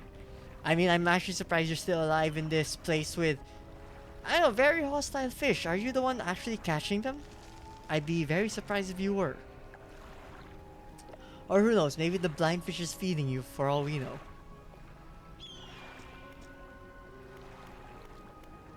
That's the scroll you were holding. I found it. At the end of my other life, it washed ashore, as all grave gifts do. It took some time for me to decipher the runes. It speaks of an incomprehensible door, and those wretched, twisted fish that swam through, their flesh is the closest thing to a key. There are pretenders, failures that make a mockery of the deep.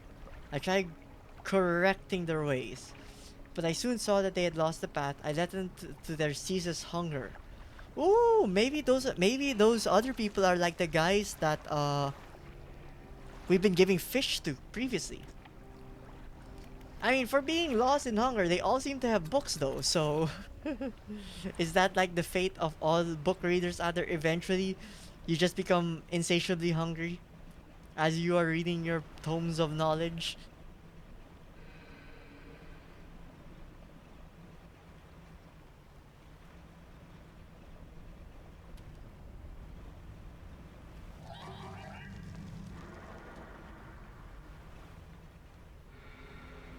There's a bubbling vent, bubbling vent, bubbling vent.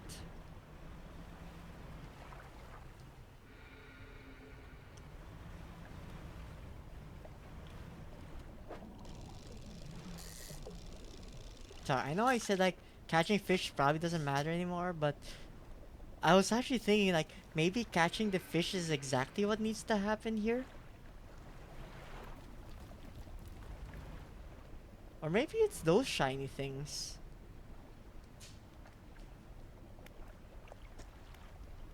There we go. I need the packed explosives. Got it.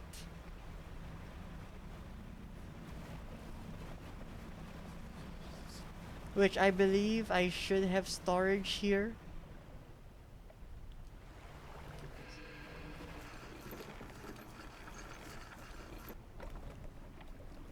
my storage. Actually, discard. I don't really need that. Although I only have 2 left. I might need to buy more.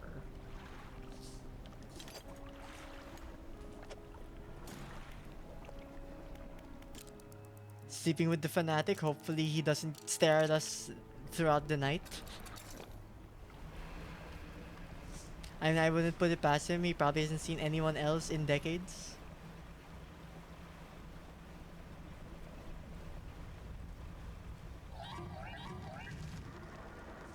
Please, no.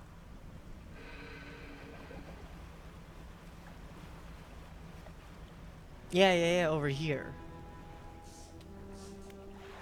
Use explosives.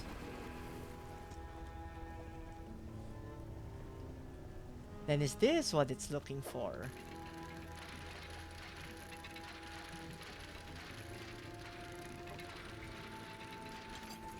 Stone tablet. There we go. Okay, so I am ultimately looking for shiny things.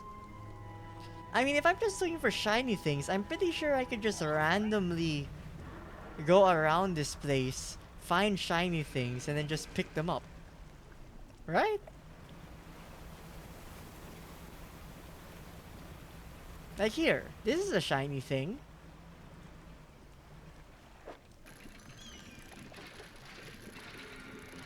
Or is this a flag? It kind of looks like a flag. It is a flag. Okay, fine. It's not just look for shiny things. Or maybe just hidden shiny things. Ooh, hello. Thing over there. Also kind of a sign to... Thank you, explosive. You scared them. A stone shrine. An upright slab bears a carving. 2 pale bottom... Oh, okay, there we go.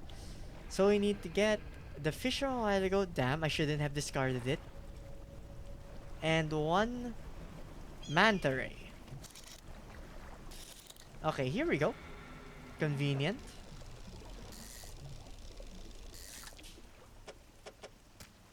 Yay! Now, as for the other one, I don't think we have encountered it yet.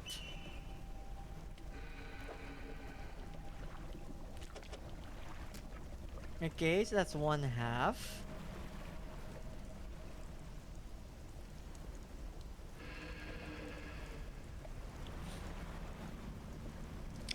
I'm almost like 99% sure that that's the unslab.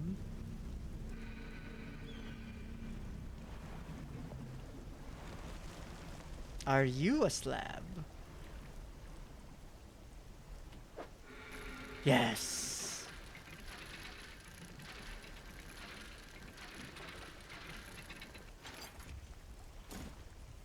Yay.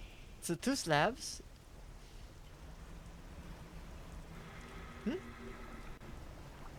Okay, so there's definitely something I need to blow up there. So I'm gonna need some Ooh, hello. Wait, another one? Okay, so these are 2 crabs. Got it. And this is where? Right by there.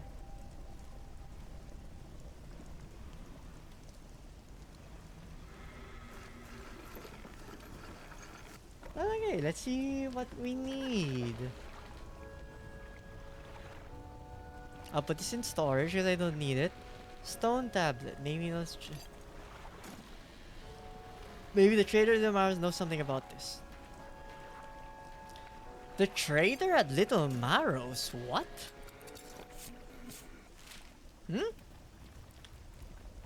Wait, are those just sale stuff?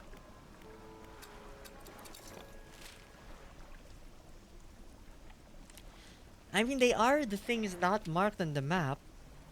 So maybe they are just treasures for selling.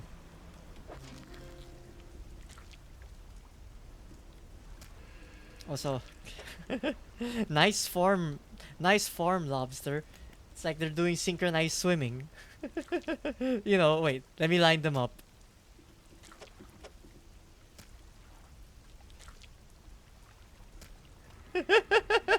Right? Doesn't this look like like a synchronized swimming formation?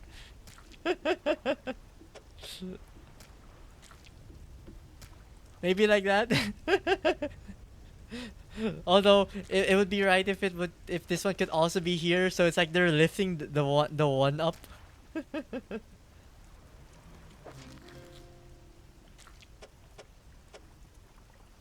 I see. I finally found their pairs. Okay. You go here. You go here. No, that won't fit. Wait, I get it. I need to move these ones out. No, I don't. I need to move you here. Because you fit there. Need to move these ones out. And then I can do this.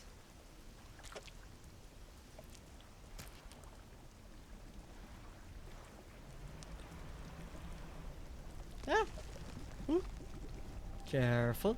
Slowly.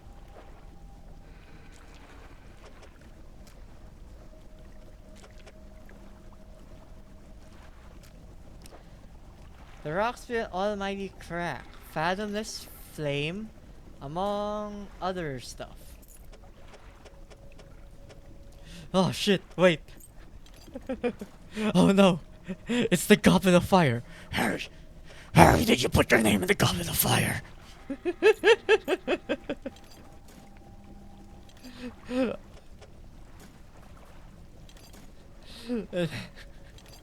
Oh god. Old shit. Okay, nice. At least you have one of the Fathomless Flames. No, I guess the other stuff then were just for sell purposes, not really for use. I just sold the troll net.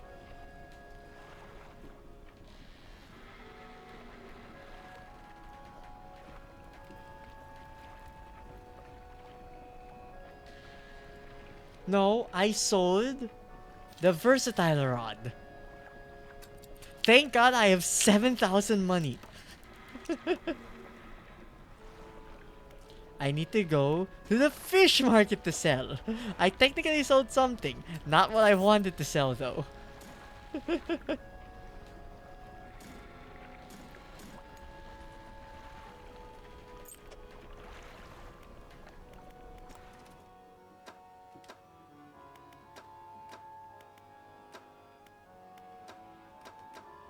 Yeah, fine. We're not really using research parts much.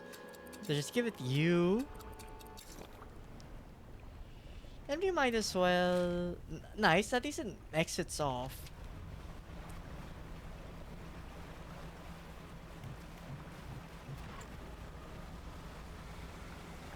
Ooh. Oh, so rammed right straight into that rock. Well, we'll give one of the fathomless flames at least while we can. Statues. Left. Flame. A cold flame roars in the statue's hands. Okay, guess that's it. Rest. Although, maybe I should at least catch the fish here. Check if I've never caught them before and then catch them. I mean, who knows? Maybe all of a sudden, one of the stuff that I am going to offer, I need one of these. So it might be good to just have, just in case. Your dredge point.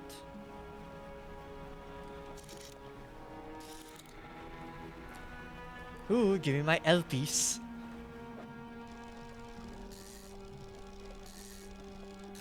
Or I guess more a squiggly. You're a big boy.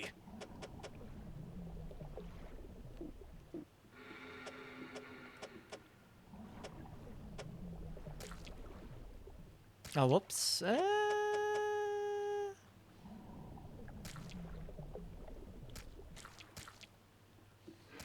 Wait. That's better.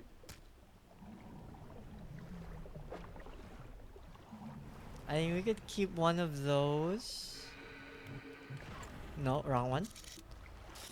Already got you. Actually, wait, I did notice there is a black dot back here. Wonder what it be.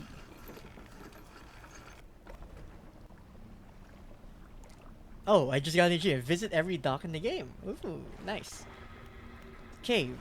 A dim light of the cave, you can make out some paintings on both walls. Check the left wall. These paintings depict the birth of a civilization. A great beacon of light is shown repelling a tentacled figure emerging from the sea. I mean, if I was in the abyss too, coming out to see the sun, I'd be like, nah, nah. I mean, to be fair, it only saw a spotlight, but I feel even just a flashlight would kind of be like the sun for anyone who's staying in the abyss. These paintings depict the fall of civilization. A volcanic eruption tears through a tall lighthouse. Monster shapes devour as buildings turn to ruin. Why does this sound like the two endings of the game? Either one, we shy away Cthulhu, and in the other one, we just let Cthulhu do its thing. You climb many steps leading to the ancient lighthouse. At its base is a solid stone door.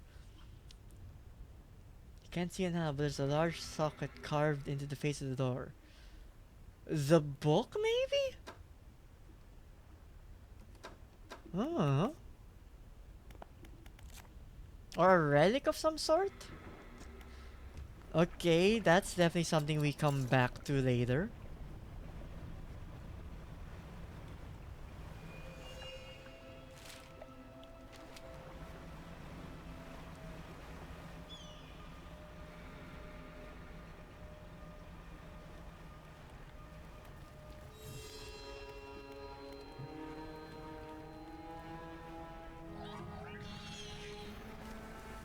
Let's banish you for a while.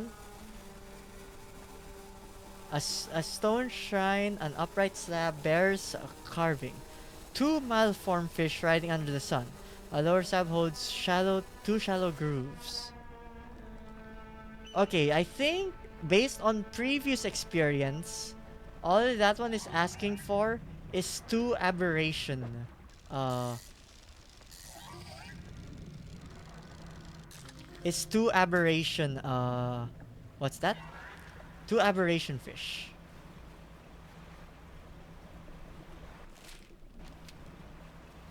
Also, I have the other fish that the one in the back is asking for. Ooh, almost hit that rock. Don't touch me. No, stop. No touchy. I don't like kids. I don't. Kids, please don't be noisy. Where's your pacifier?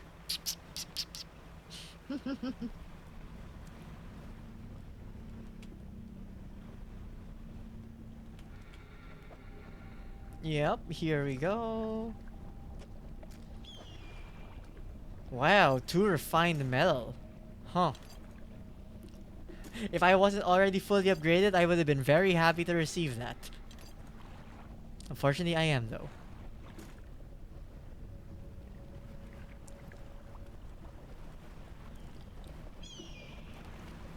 Okay, so now we just need aberration fishes.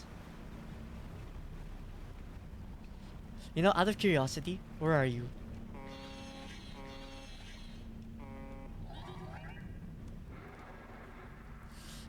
I was actually surprised it did not charge me the moment I used the foghorn.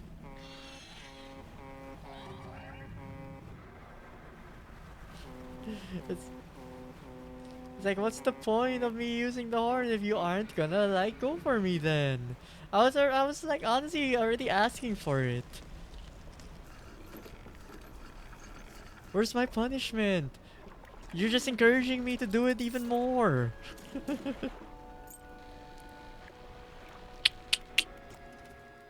See, this is why it's hard to discipline. Some people, they don't punish you for doing things you shouldn't do.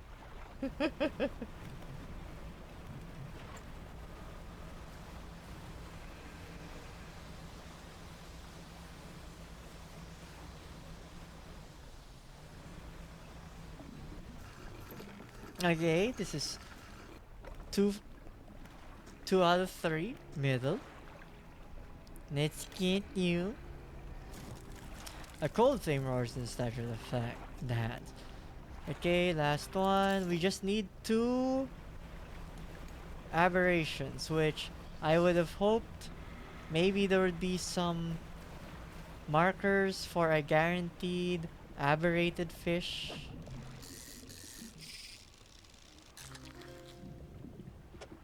Come on, give me an aberration. Give me an aberration. Give me an aberration. Please, everyone wants unique people. The unique people in the world. You can be unique for me. Apparently they cannot be unique for me. I am saddened.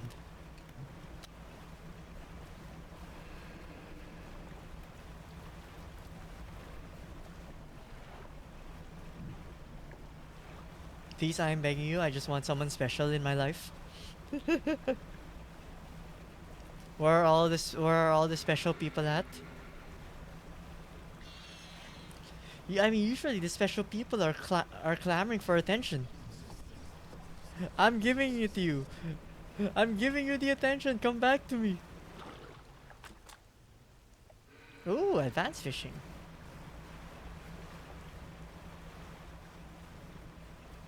Ah, no, that's just a steam vent.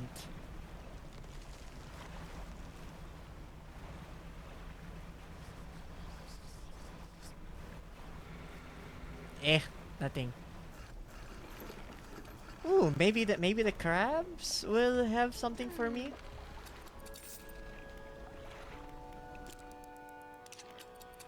Crabs, come on, give me an aberration. I don't think these count as aberrations. Neither do these. How about you? Nope, neither do these. Oh, so you can fit better. No, you can't.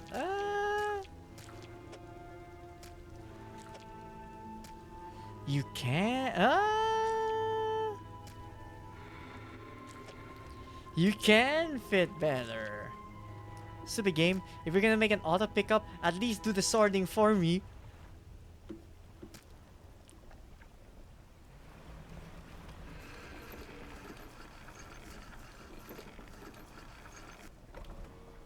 Fish market. Sell. Now fish. Give me a weird looking one.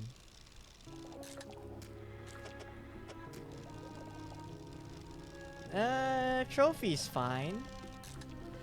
A weird trophy, okay.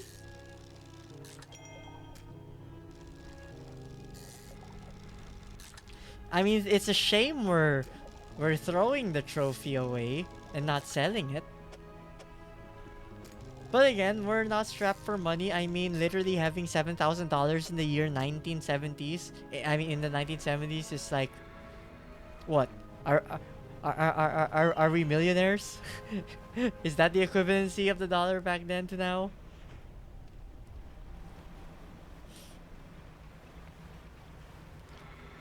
Like, no matter out of anything, the one thing remains constant. Fishers are making bank every time.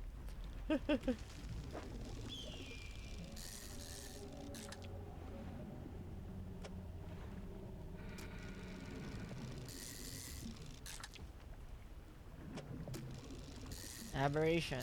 Aberration. No. Aberration. No. We are out of space. Meh.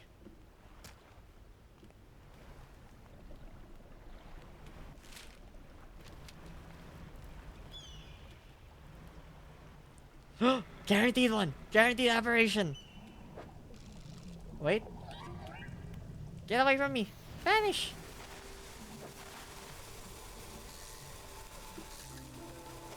There we go.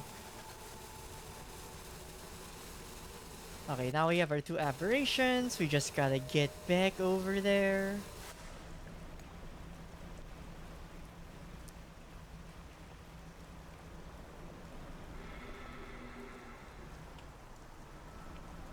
Here we go. So we need you. And we need you. Ooh, encrusted talisman.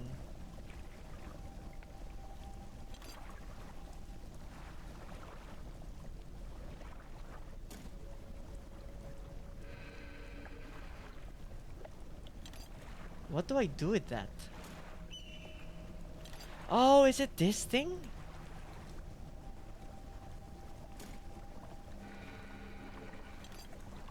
I mean, I might as well.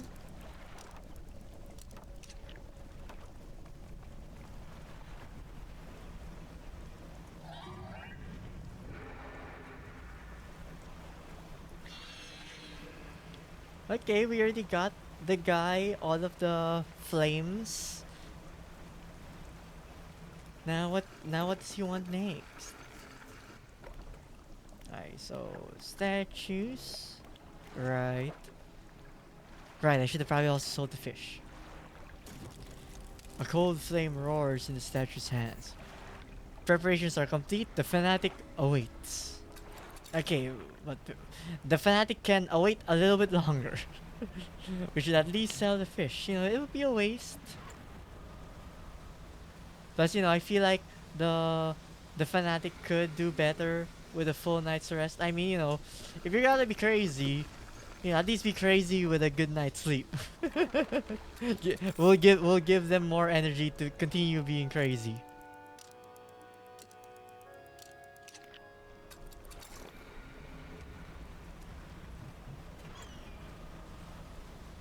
Though I wonder if that's Illirid of this area. Because weird enough, like they gave you those tips to follow where it was, but then they're just like, nah, it's marked on your mini map anyway. Just look there. So it's like, what's the point of the riddles then? The flames are the beacons are lit. Ah, I can feel it. The chill of the deep touches us now. It is time. Come. You follow him up the steps of the temple. At the top is a black stone altar. Stacked high upon the altar are layers of dark, damp wood. He draws the antique pocket from his robe. It sways hypnotically in the breeze. It's almost yours. May it mark the start of your journey. And the end. Still holding the pocket watch in one hand, he clambers atop the pyre and raises a scroll. He begins to chant. Interrupt him. He ignores you. The wind picks up. Swirling sea sprays around the altar. A cold blue flame rises from the solid wood at his feet. Okay, wait, is this gonna do something? What if I stop him? Stop this. His chanting grows louder. The freezing blaze climbs his leg. His chanting continues, no pain detectable in his voice. He lifts his arms skywards. Second later, the inferno engulfs him. It rages for a moment, then abruptly dies away. A cold mist pools around the floor of the temple, briefly before the wind sweeps into the sea. No trace of the fanatic remains. Yo, what is this fire?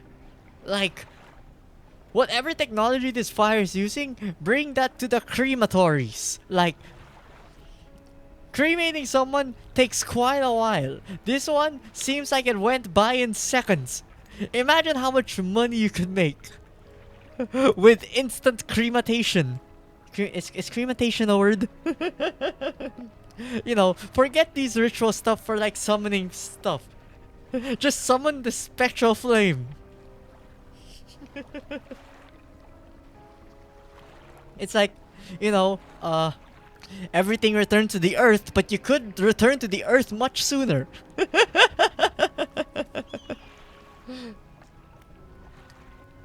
Inspect the fire. Antique pocket watch. Take the pocket watch. It's freezing cold. It vibrates your palm, clock hand spinning wildly below the cracked face.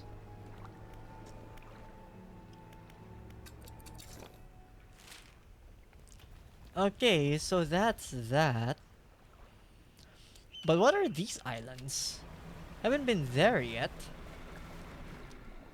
Okay, to be fair, I should probably keep the relic in storage. Just like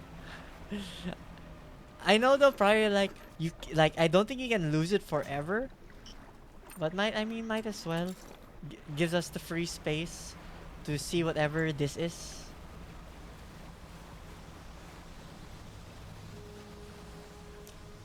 You look like a oh, I was about to say this rock formation looks like a crab. It was not.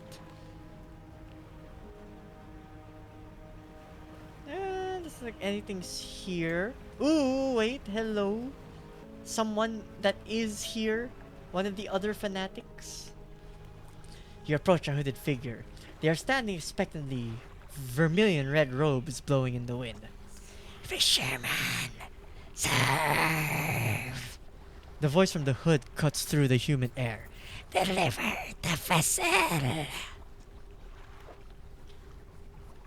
When the figure produces an old paper stone, they point at shape a cusk eel. Ooh, we got a bunch of those a while ago. I kinda recall it was here-ish?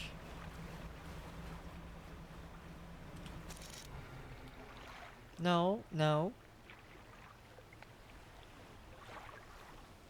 No. No.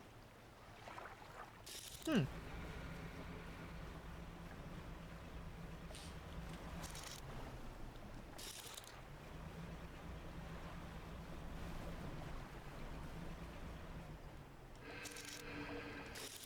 No. No. Not pale skates. I caught some over here previously.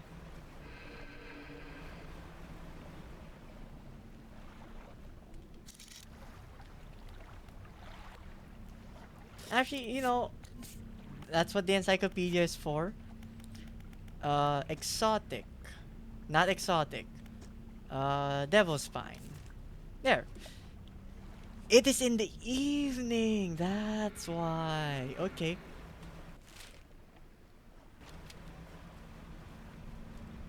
Okay, if it's in the evening, I guess I can just bide my time. He bide my time here until it is evening.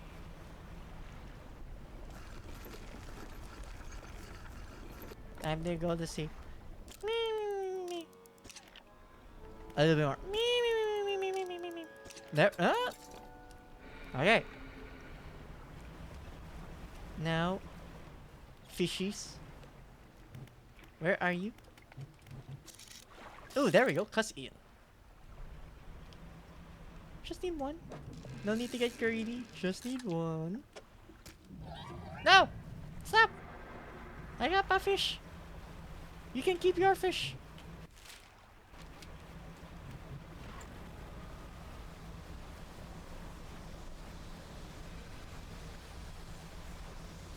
I mean, it's late in the evening, but I mean it's respectable to have dinner delivery happen so late.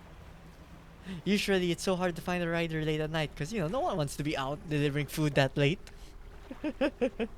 I'm doing a service for him. The figure draws a ceremonial knife from their robe and slices into the fish, cutting out the heart. They place it on a stand in front of them. Bring down the sky. Sailfish. Oceanic. Do I have oceanic? I do have oceanic. But where was that fish though?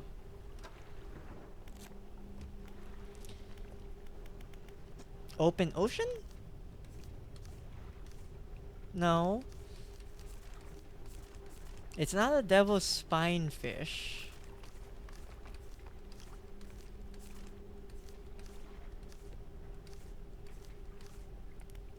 Oh, right. I can search through oceanic. There we go. The marrows at day. The marrows? All the way back there? Damn. I mean, who knows? By the time we get there, it should be close to day-ish. We can just follow the spotlight.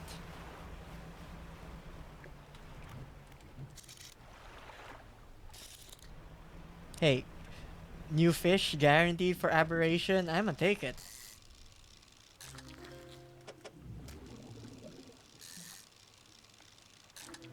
Ooh. Those with agoraphobia, don't look. Toot.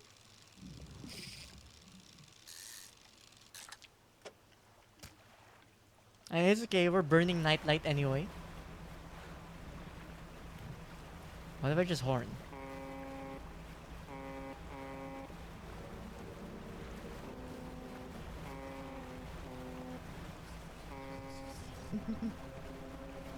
Is it following me? Maybe.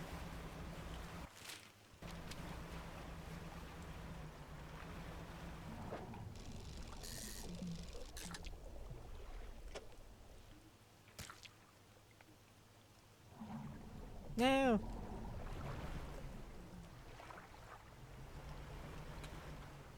Give me the aberration. Give me the aberration. Show me the aberration. No. Show me the aberration.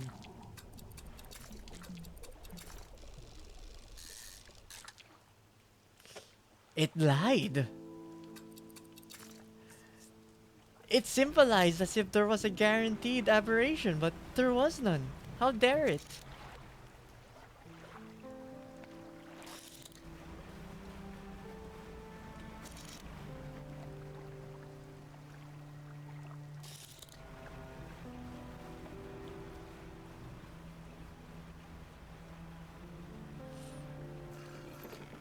Okay, now we just need to find where the giant swordfish is. It said the marrows during the day, but it's a fairly big boy, so probably outer-ish area.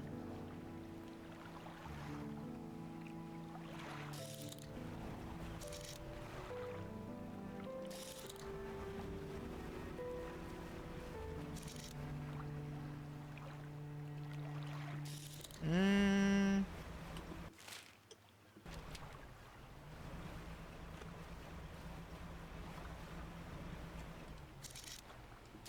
blue mackerel. If only there was a play. I mean, if only there was a way to mark which fish are where. No, it's not a.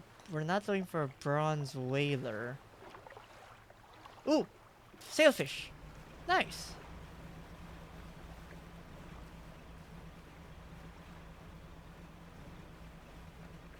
No, you're a far one.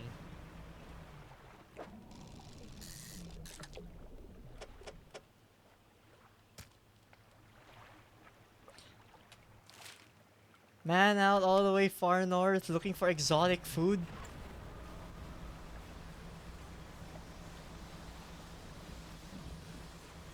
I mean, I guess that's why he placed an order so like 1 day ahead. like like I know there are some services for 24-hour delivery, but I didn't mean that. Like I don't think they should take that literally. Well, come here. Aww.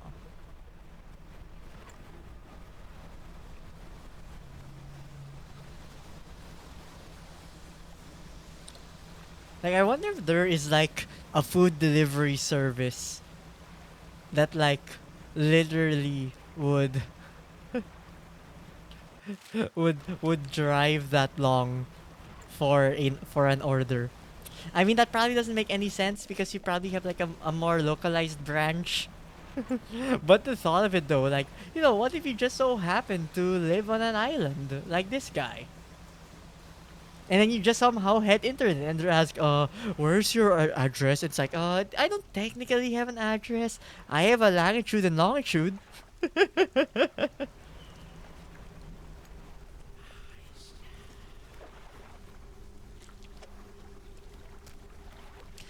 The ceremonial knife comes out again, and the large heart is extracted. It's placed on a stand beside the first.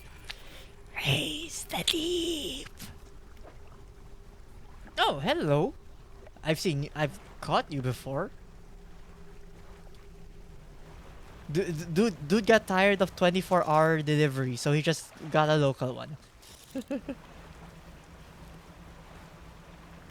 Wait, before it changes to night.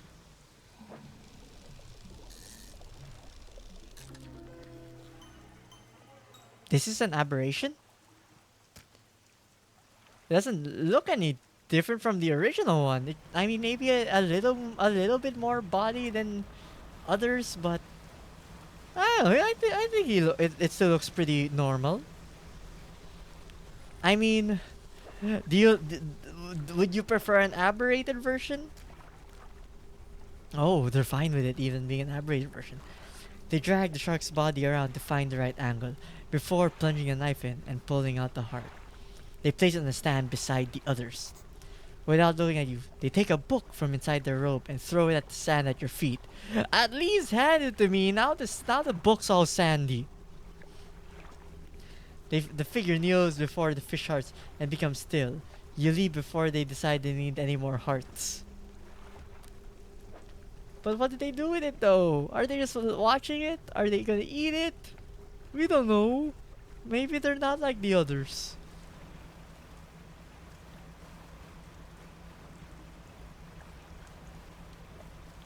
I am surprised, like, you know, he hasn't eaten the first one you gave. That's like probably days old heart at this rate.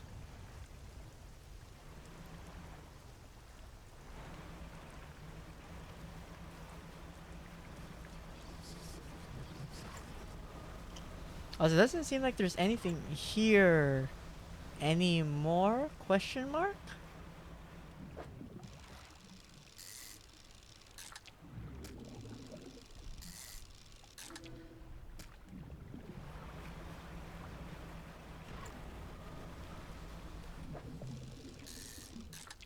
I mean, a part of me kind of wants to find the... Because I would imagine there is a localized... Uh... What's that? Ooh, wait, there's more aberrations? Oh. Duplicate. That's fine. Ooh, not... He actually didn't come, even though I horned him back.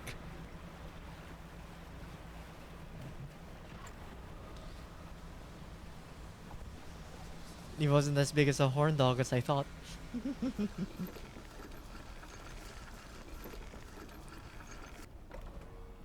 Okay, sell the fish.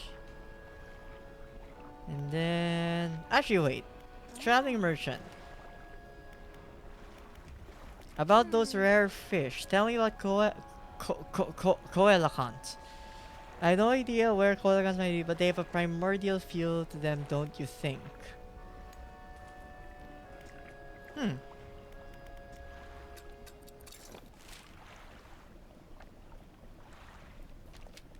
I feel like I searched here entirely. You know what? Let's just give this. Oh wait, let me buy explosives, because there was that one rock spot, which a lot of the rocks here in the ruins, they definitely feel like you could just, you know, bypass buying the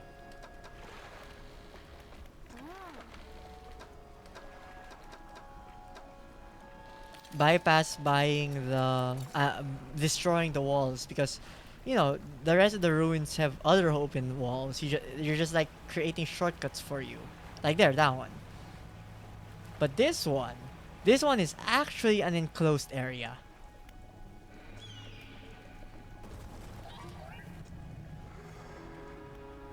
Get away from me. Are you the fish I am looking for? The coelacanth? There we are. I had a feeling it was.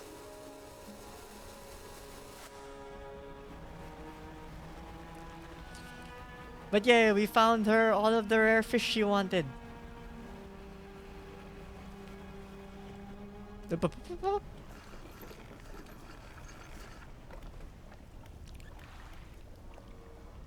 Tak. I found a coelacanth. Yay! And then I will sell it. That's all of them. Wow, I never thought I'd complete these records. Is there anything else? No, not really. I just wanted to show you the fish.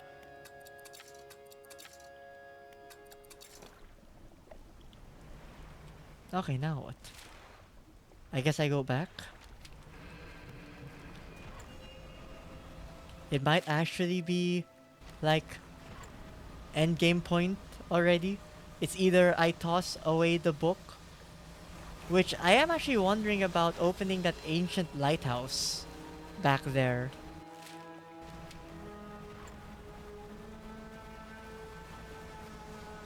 Also, there's that one warehouse also.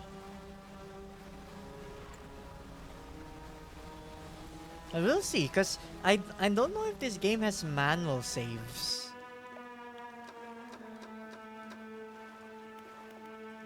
No, I don't see any manual saves.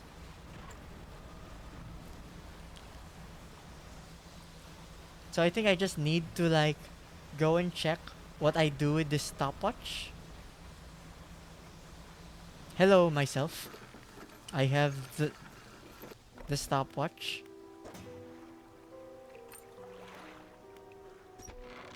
You climb the broken steps to the mansion, the waves swelling and crashing against the basalt columns that surround you. You pause before crossing the threshold. Deliver the relic. Conceal the relic.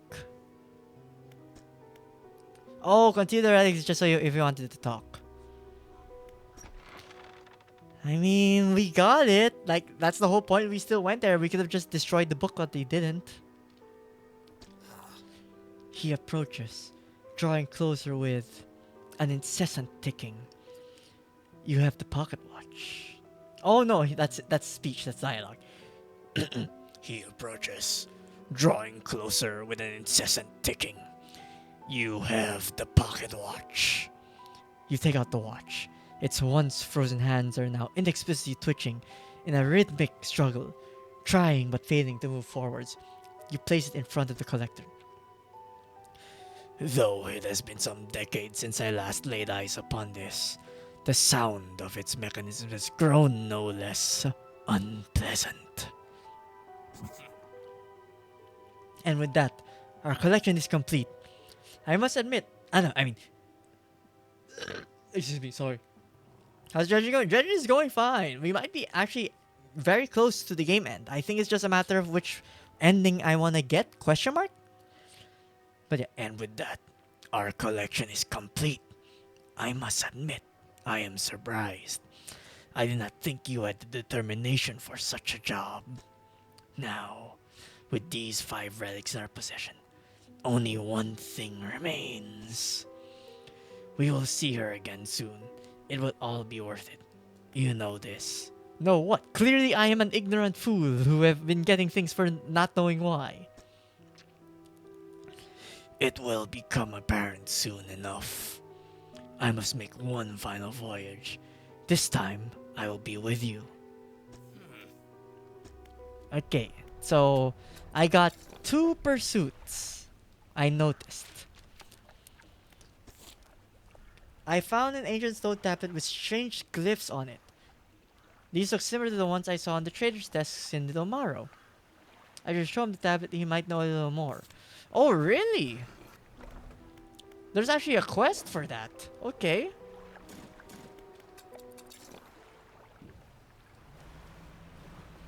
Hey, maybe there is more to this than than just the book thing. Trader? Show him the stone tablet. The trader takes the stone tablet from you and inspects it closely, turning it over in his hands. Remarkable. Yes, I do believe this is the fragment of a larger arrangement. He reaches up to a high shelf and brings down a similar looking stone, albeit one covered in much more dust. Some years ago I acquired this piece. You found this near those ruins in Devil's Spine, didn't you? Yes. Ah, well I expect there will be more out there. I'll hold on to this for now and study it further while you search for the other fragments. Oh, you've got another. Wonderful. Please let me see. The trader takes the stone tableau and lays it on the table next to the others. Judging by the age of the stone and the shape of the glyph, these are parts of the same set. I'll keep this from now until you come across any others. It looks like they joined together to form a square. So hopefully there's just one more to find. Ooh. Hello, wait. Okay, so there's three things I can do. Not two. So there's one more tablet. Okay, wait. Let's go back to Devil's Spine. So, it's either we do something with the book, we use the 5 relics, or whatever this stone tablet thing is, which I believe opens that ancient lighthouse. Now it's just, and that's the 3 riddles. It wasn't to the flame marked on the map. It was to the stone tablets. I understand now. But to be fair, I could also just fumble around looking for the shinies. That also seems to work. Which I will proceed to go by it that way. Still no explosives. Okay. Maybe a full day's rest will restock the thing. Yes. Okay, so now we are looking for shiny. Shinies,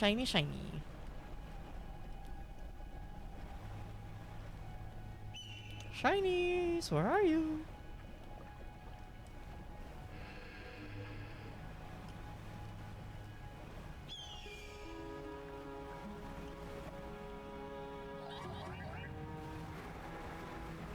No shinies there. I don't see any shinies here. Yeah, it doesn't look like it. I think I got one of the stone tablets here, so probably no shiny there.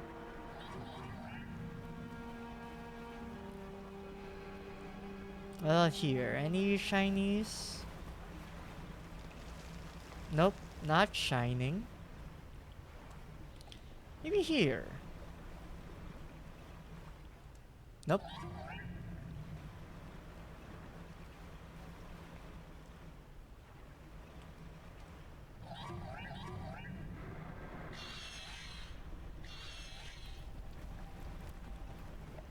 Hmm.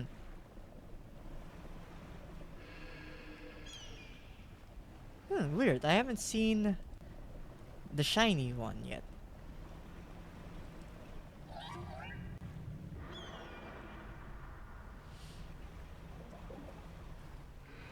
Oh, there it is.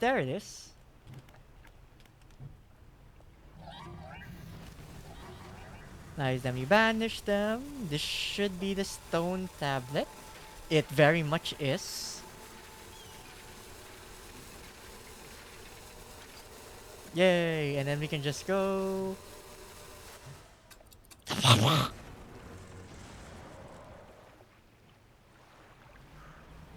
And now we're back here.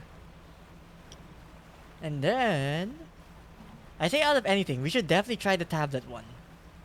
I mean, do the tablet one first. Because that's like an extra thing that needed to be done. The trader takes the stone tablet from you and places it alongside the others. He turns them over and arranges them into a square. On the underside of the tablets, new glyphs begin to form, casting an eerie light onto the low ceiling. Yes, go on. He begins transcribing the glyphs onto an old scrap of parchment. Each stroke appears to demand excruciating concentration. After a few minutes, he puts down his pen and reads aloud. When the sky mistakes the stars, and the air grows thick with night, the deep will open its scars. Protect us, O guiding light. I only know of one guiding light, but these tablets predate the lighthouse at Great Amaro by centuries. The fragments are fused together now. Why don't you take this back? In theory, they should open a lock somewhere, but where? An intriguing mystery. Do let me know if you make any progress. Don't worry, my guy. I know exactly where it goes. And it is definitely not south. It is definitely north. Northeast.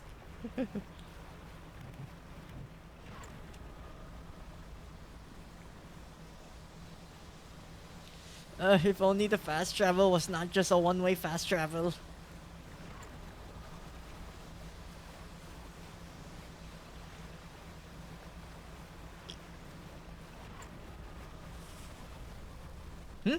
Hello?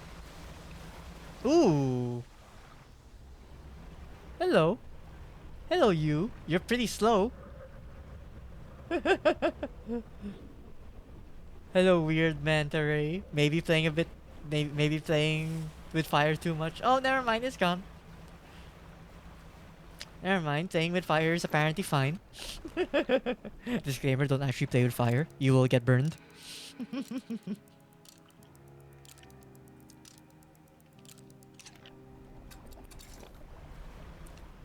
Remember, burn responsibly.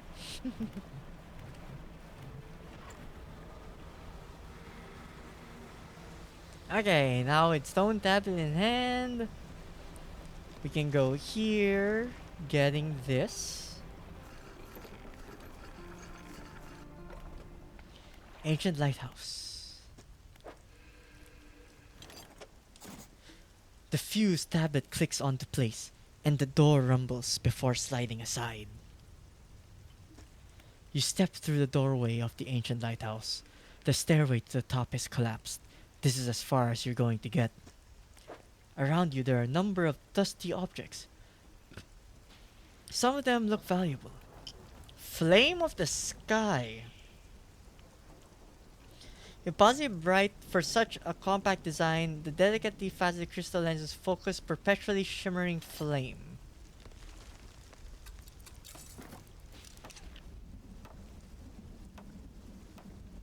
Is that what this is? We just came here for a fancy light? I was expecting like, I don't know, something to drive away Cthulhu. I mean, unless this thing is... I mean, it did say like flame of the sky, so maybe this thing is literally as bright as the sun. I will be disappointed if it is not. You take everything from the room.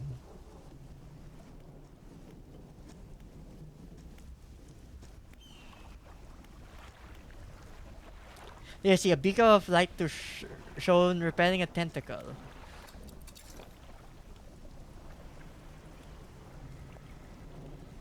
I don't know. That was the. Why are you just the angle?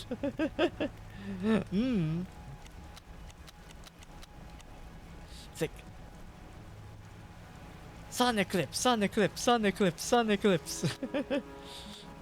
I mean, who knows? Like, I'm actually curious to see how bright it is in the evening, especially if I were to buy one more light.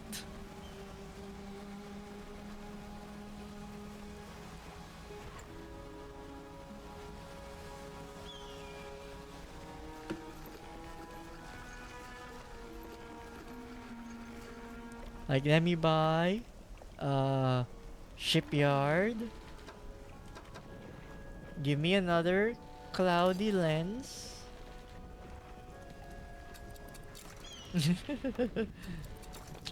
All the song memes.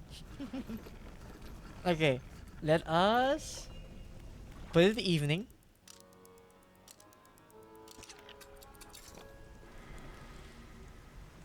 I mean, it's kind of bright. Doesn't feel anything special for something called the radiating sun. I mean, if it scares the creatures of the night, then sure. Maybe.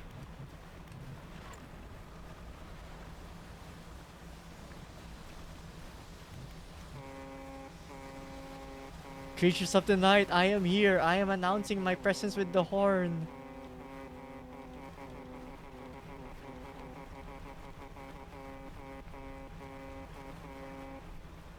But then no one answered. I am sad.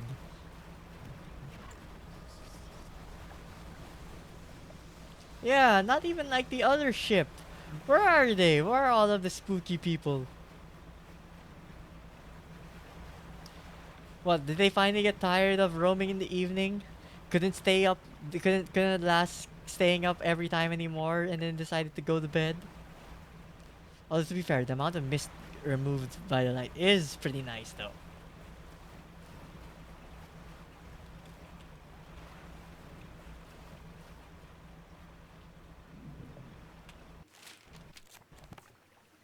Hey, we did all of the pursuits. Nice. Okay, so it's like we have two options. It's either we do what the guy says, or we mess with the boat. I feel the more human thing though is to sate our curiosity, wouldn't you think? We are curious creatures.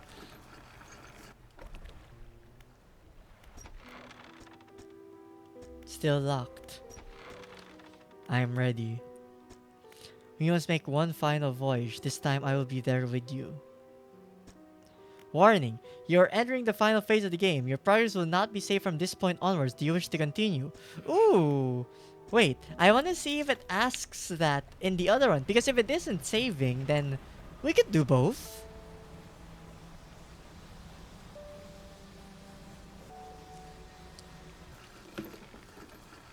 Okay, you lighthouse. But we'll do the lighthouse lady first then. If that's the case. I'm ready. Show me where I need to go. The progress will not be saved, so which means... I'm assuming this means that we can just reload from here and just do the other ending.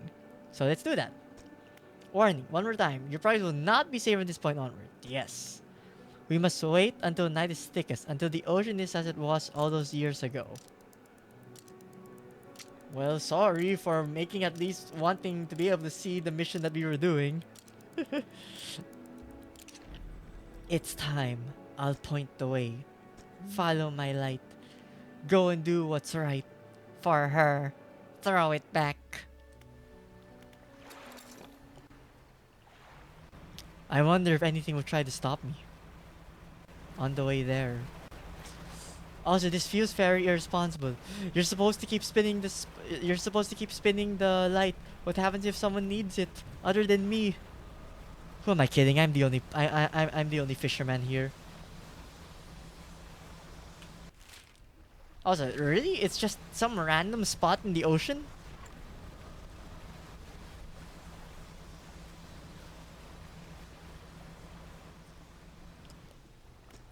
This is the place.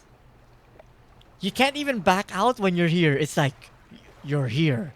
You're throwing it. The book struggles in your grasp. Its weight, somehow shifting from side to side. The silver ribbons flail pathetically against your fingers. Throw it back. You hold it high above your head. A low groan rumbles from the book, echoed by another from the depths. Throw it back. You throw it into the foaming water. That's a big ass book! Drive, you fool. Oh, that's it? No. Oh, never mind. That's it. Drive, you fool!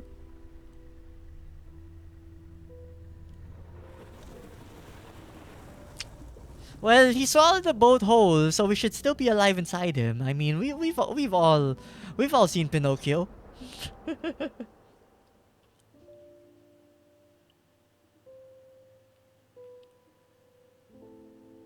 If anything, we have a lot of money. Maybe we can bribe the stomach. You know, whatever he eats, we can eat also. We will digest the thing that he is supposed to digest.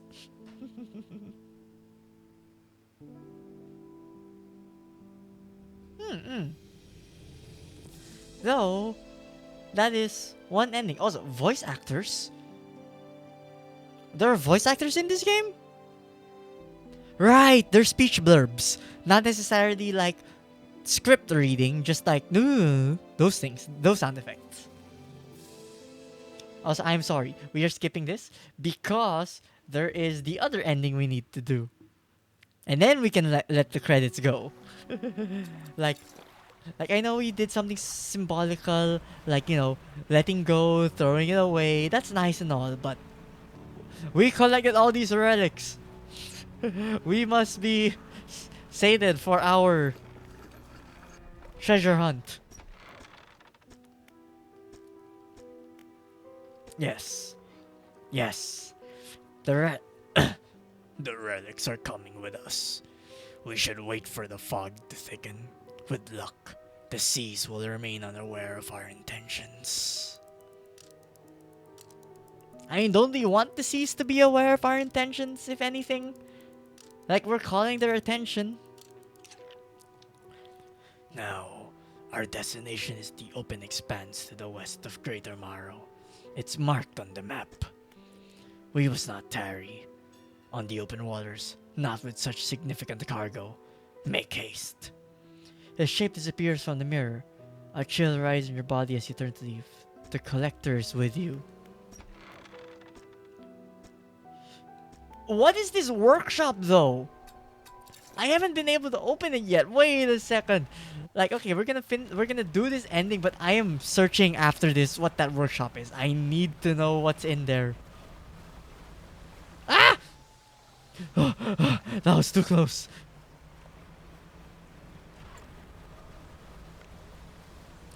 I swear, if all we do is just get eaten by a different creature, then what's the difference? We still get eaten. Like, in the end, all there is Vor. This is the place. This is where she was taken from us, and where we can at last bring her back. Only here, and only because of what we've achieved. You open the book. Its pages are frosted with ice, and the chill mist rises around your fingers. You begin to read aloud. To release a lost one, frozen in time. You throw the pocket watch overboard. And tethered by chains in the deep, you throw the necklace overboard. Bind them to this world once more. You throw the ring overboard. Open the door to the starry heavens. You slot the key into the lock of the music box and lay the weary world to rest. You throw the music box overboard, its key left unturned.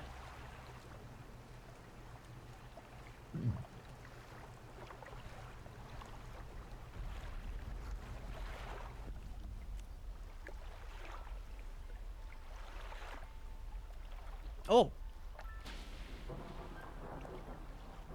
I mean, we got it back. They're floating in the air though. That doesn't seem normal.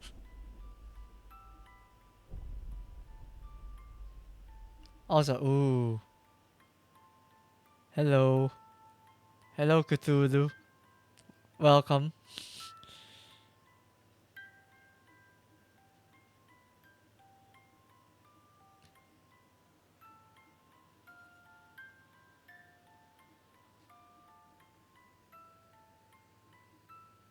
Hey, at least we weren't eaten this time, so it does not always come back to 4.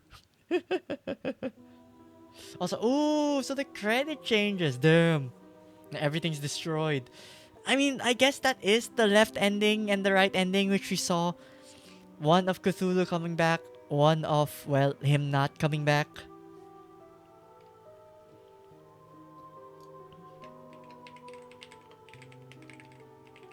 So, I'm like wondering how you open the warehouse.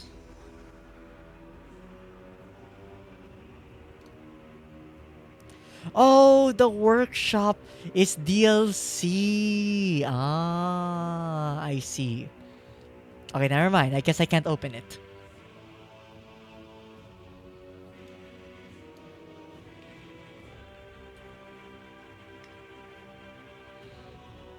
Yeah, that's the DLC. Okay, so that's why I never found it.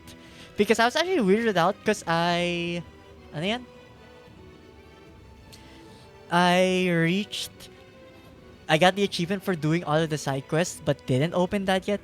So I thought that would be like something else. But yeah, guess that answers my question. It's the DLC. Which I don't know if I'll play the DLC. Maybe not soon if I do, because other stuff to play. But hey, I mean, I can understand why this one's kind of like well beloved when it released. It has a very simple gameplay loop, but it's nice. The story, for maybe no, I think I can say it's a bit straightforward. Like it's nice and concise. Plus enough to do with the side quests like finding the fish, etc. Although the powers definitely are like I never really had to use them, but maybe that's just because I farmed a little bit too much in the early game. Like I literally had a max ship or nearly a max ship at like half the game. But again, that's probably my own fault.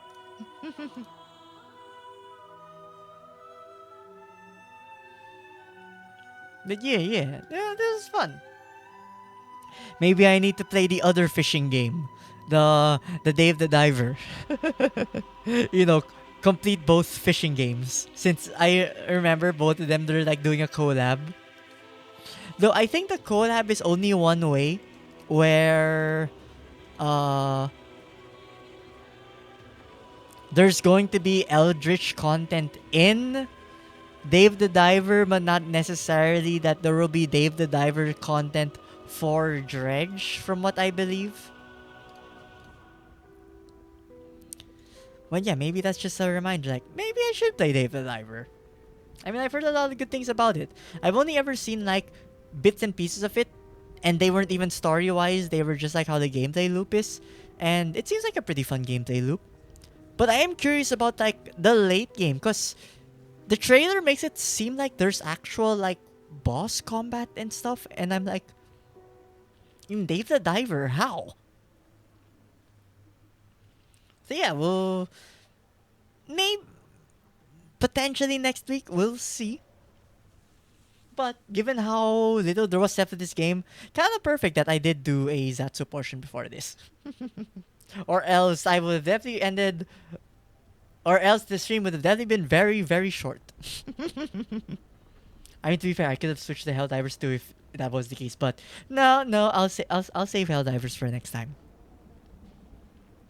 Plus, to be fair, because I have been feeling some yawnings coming in.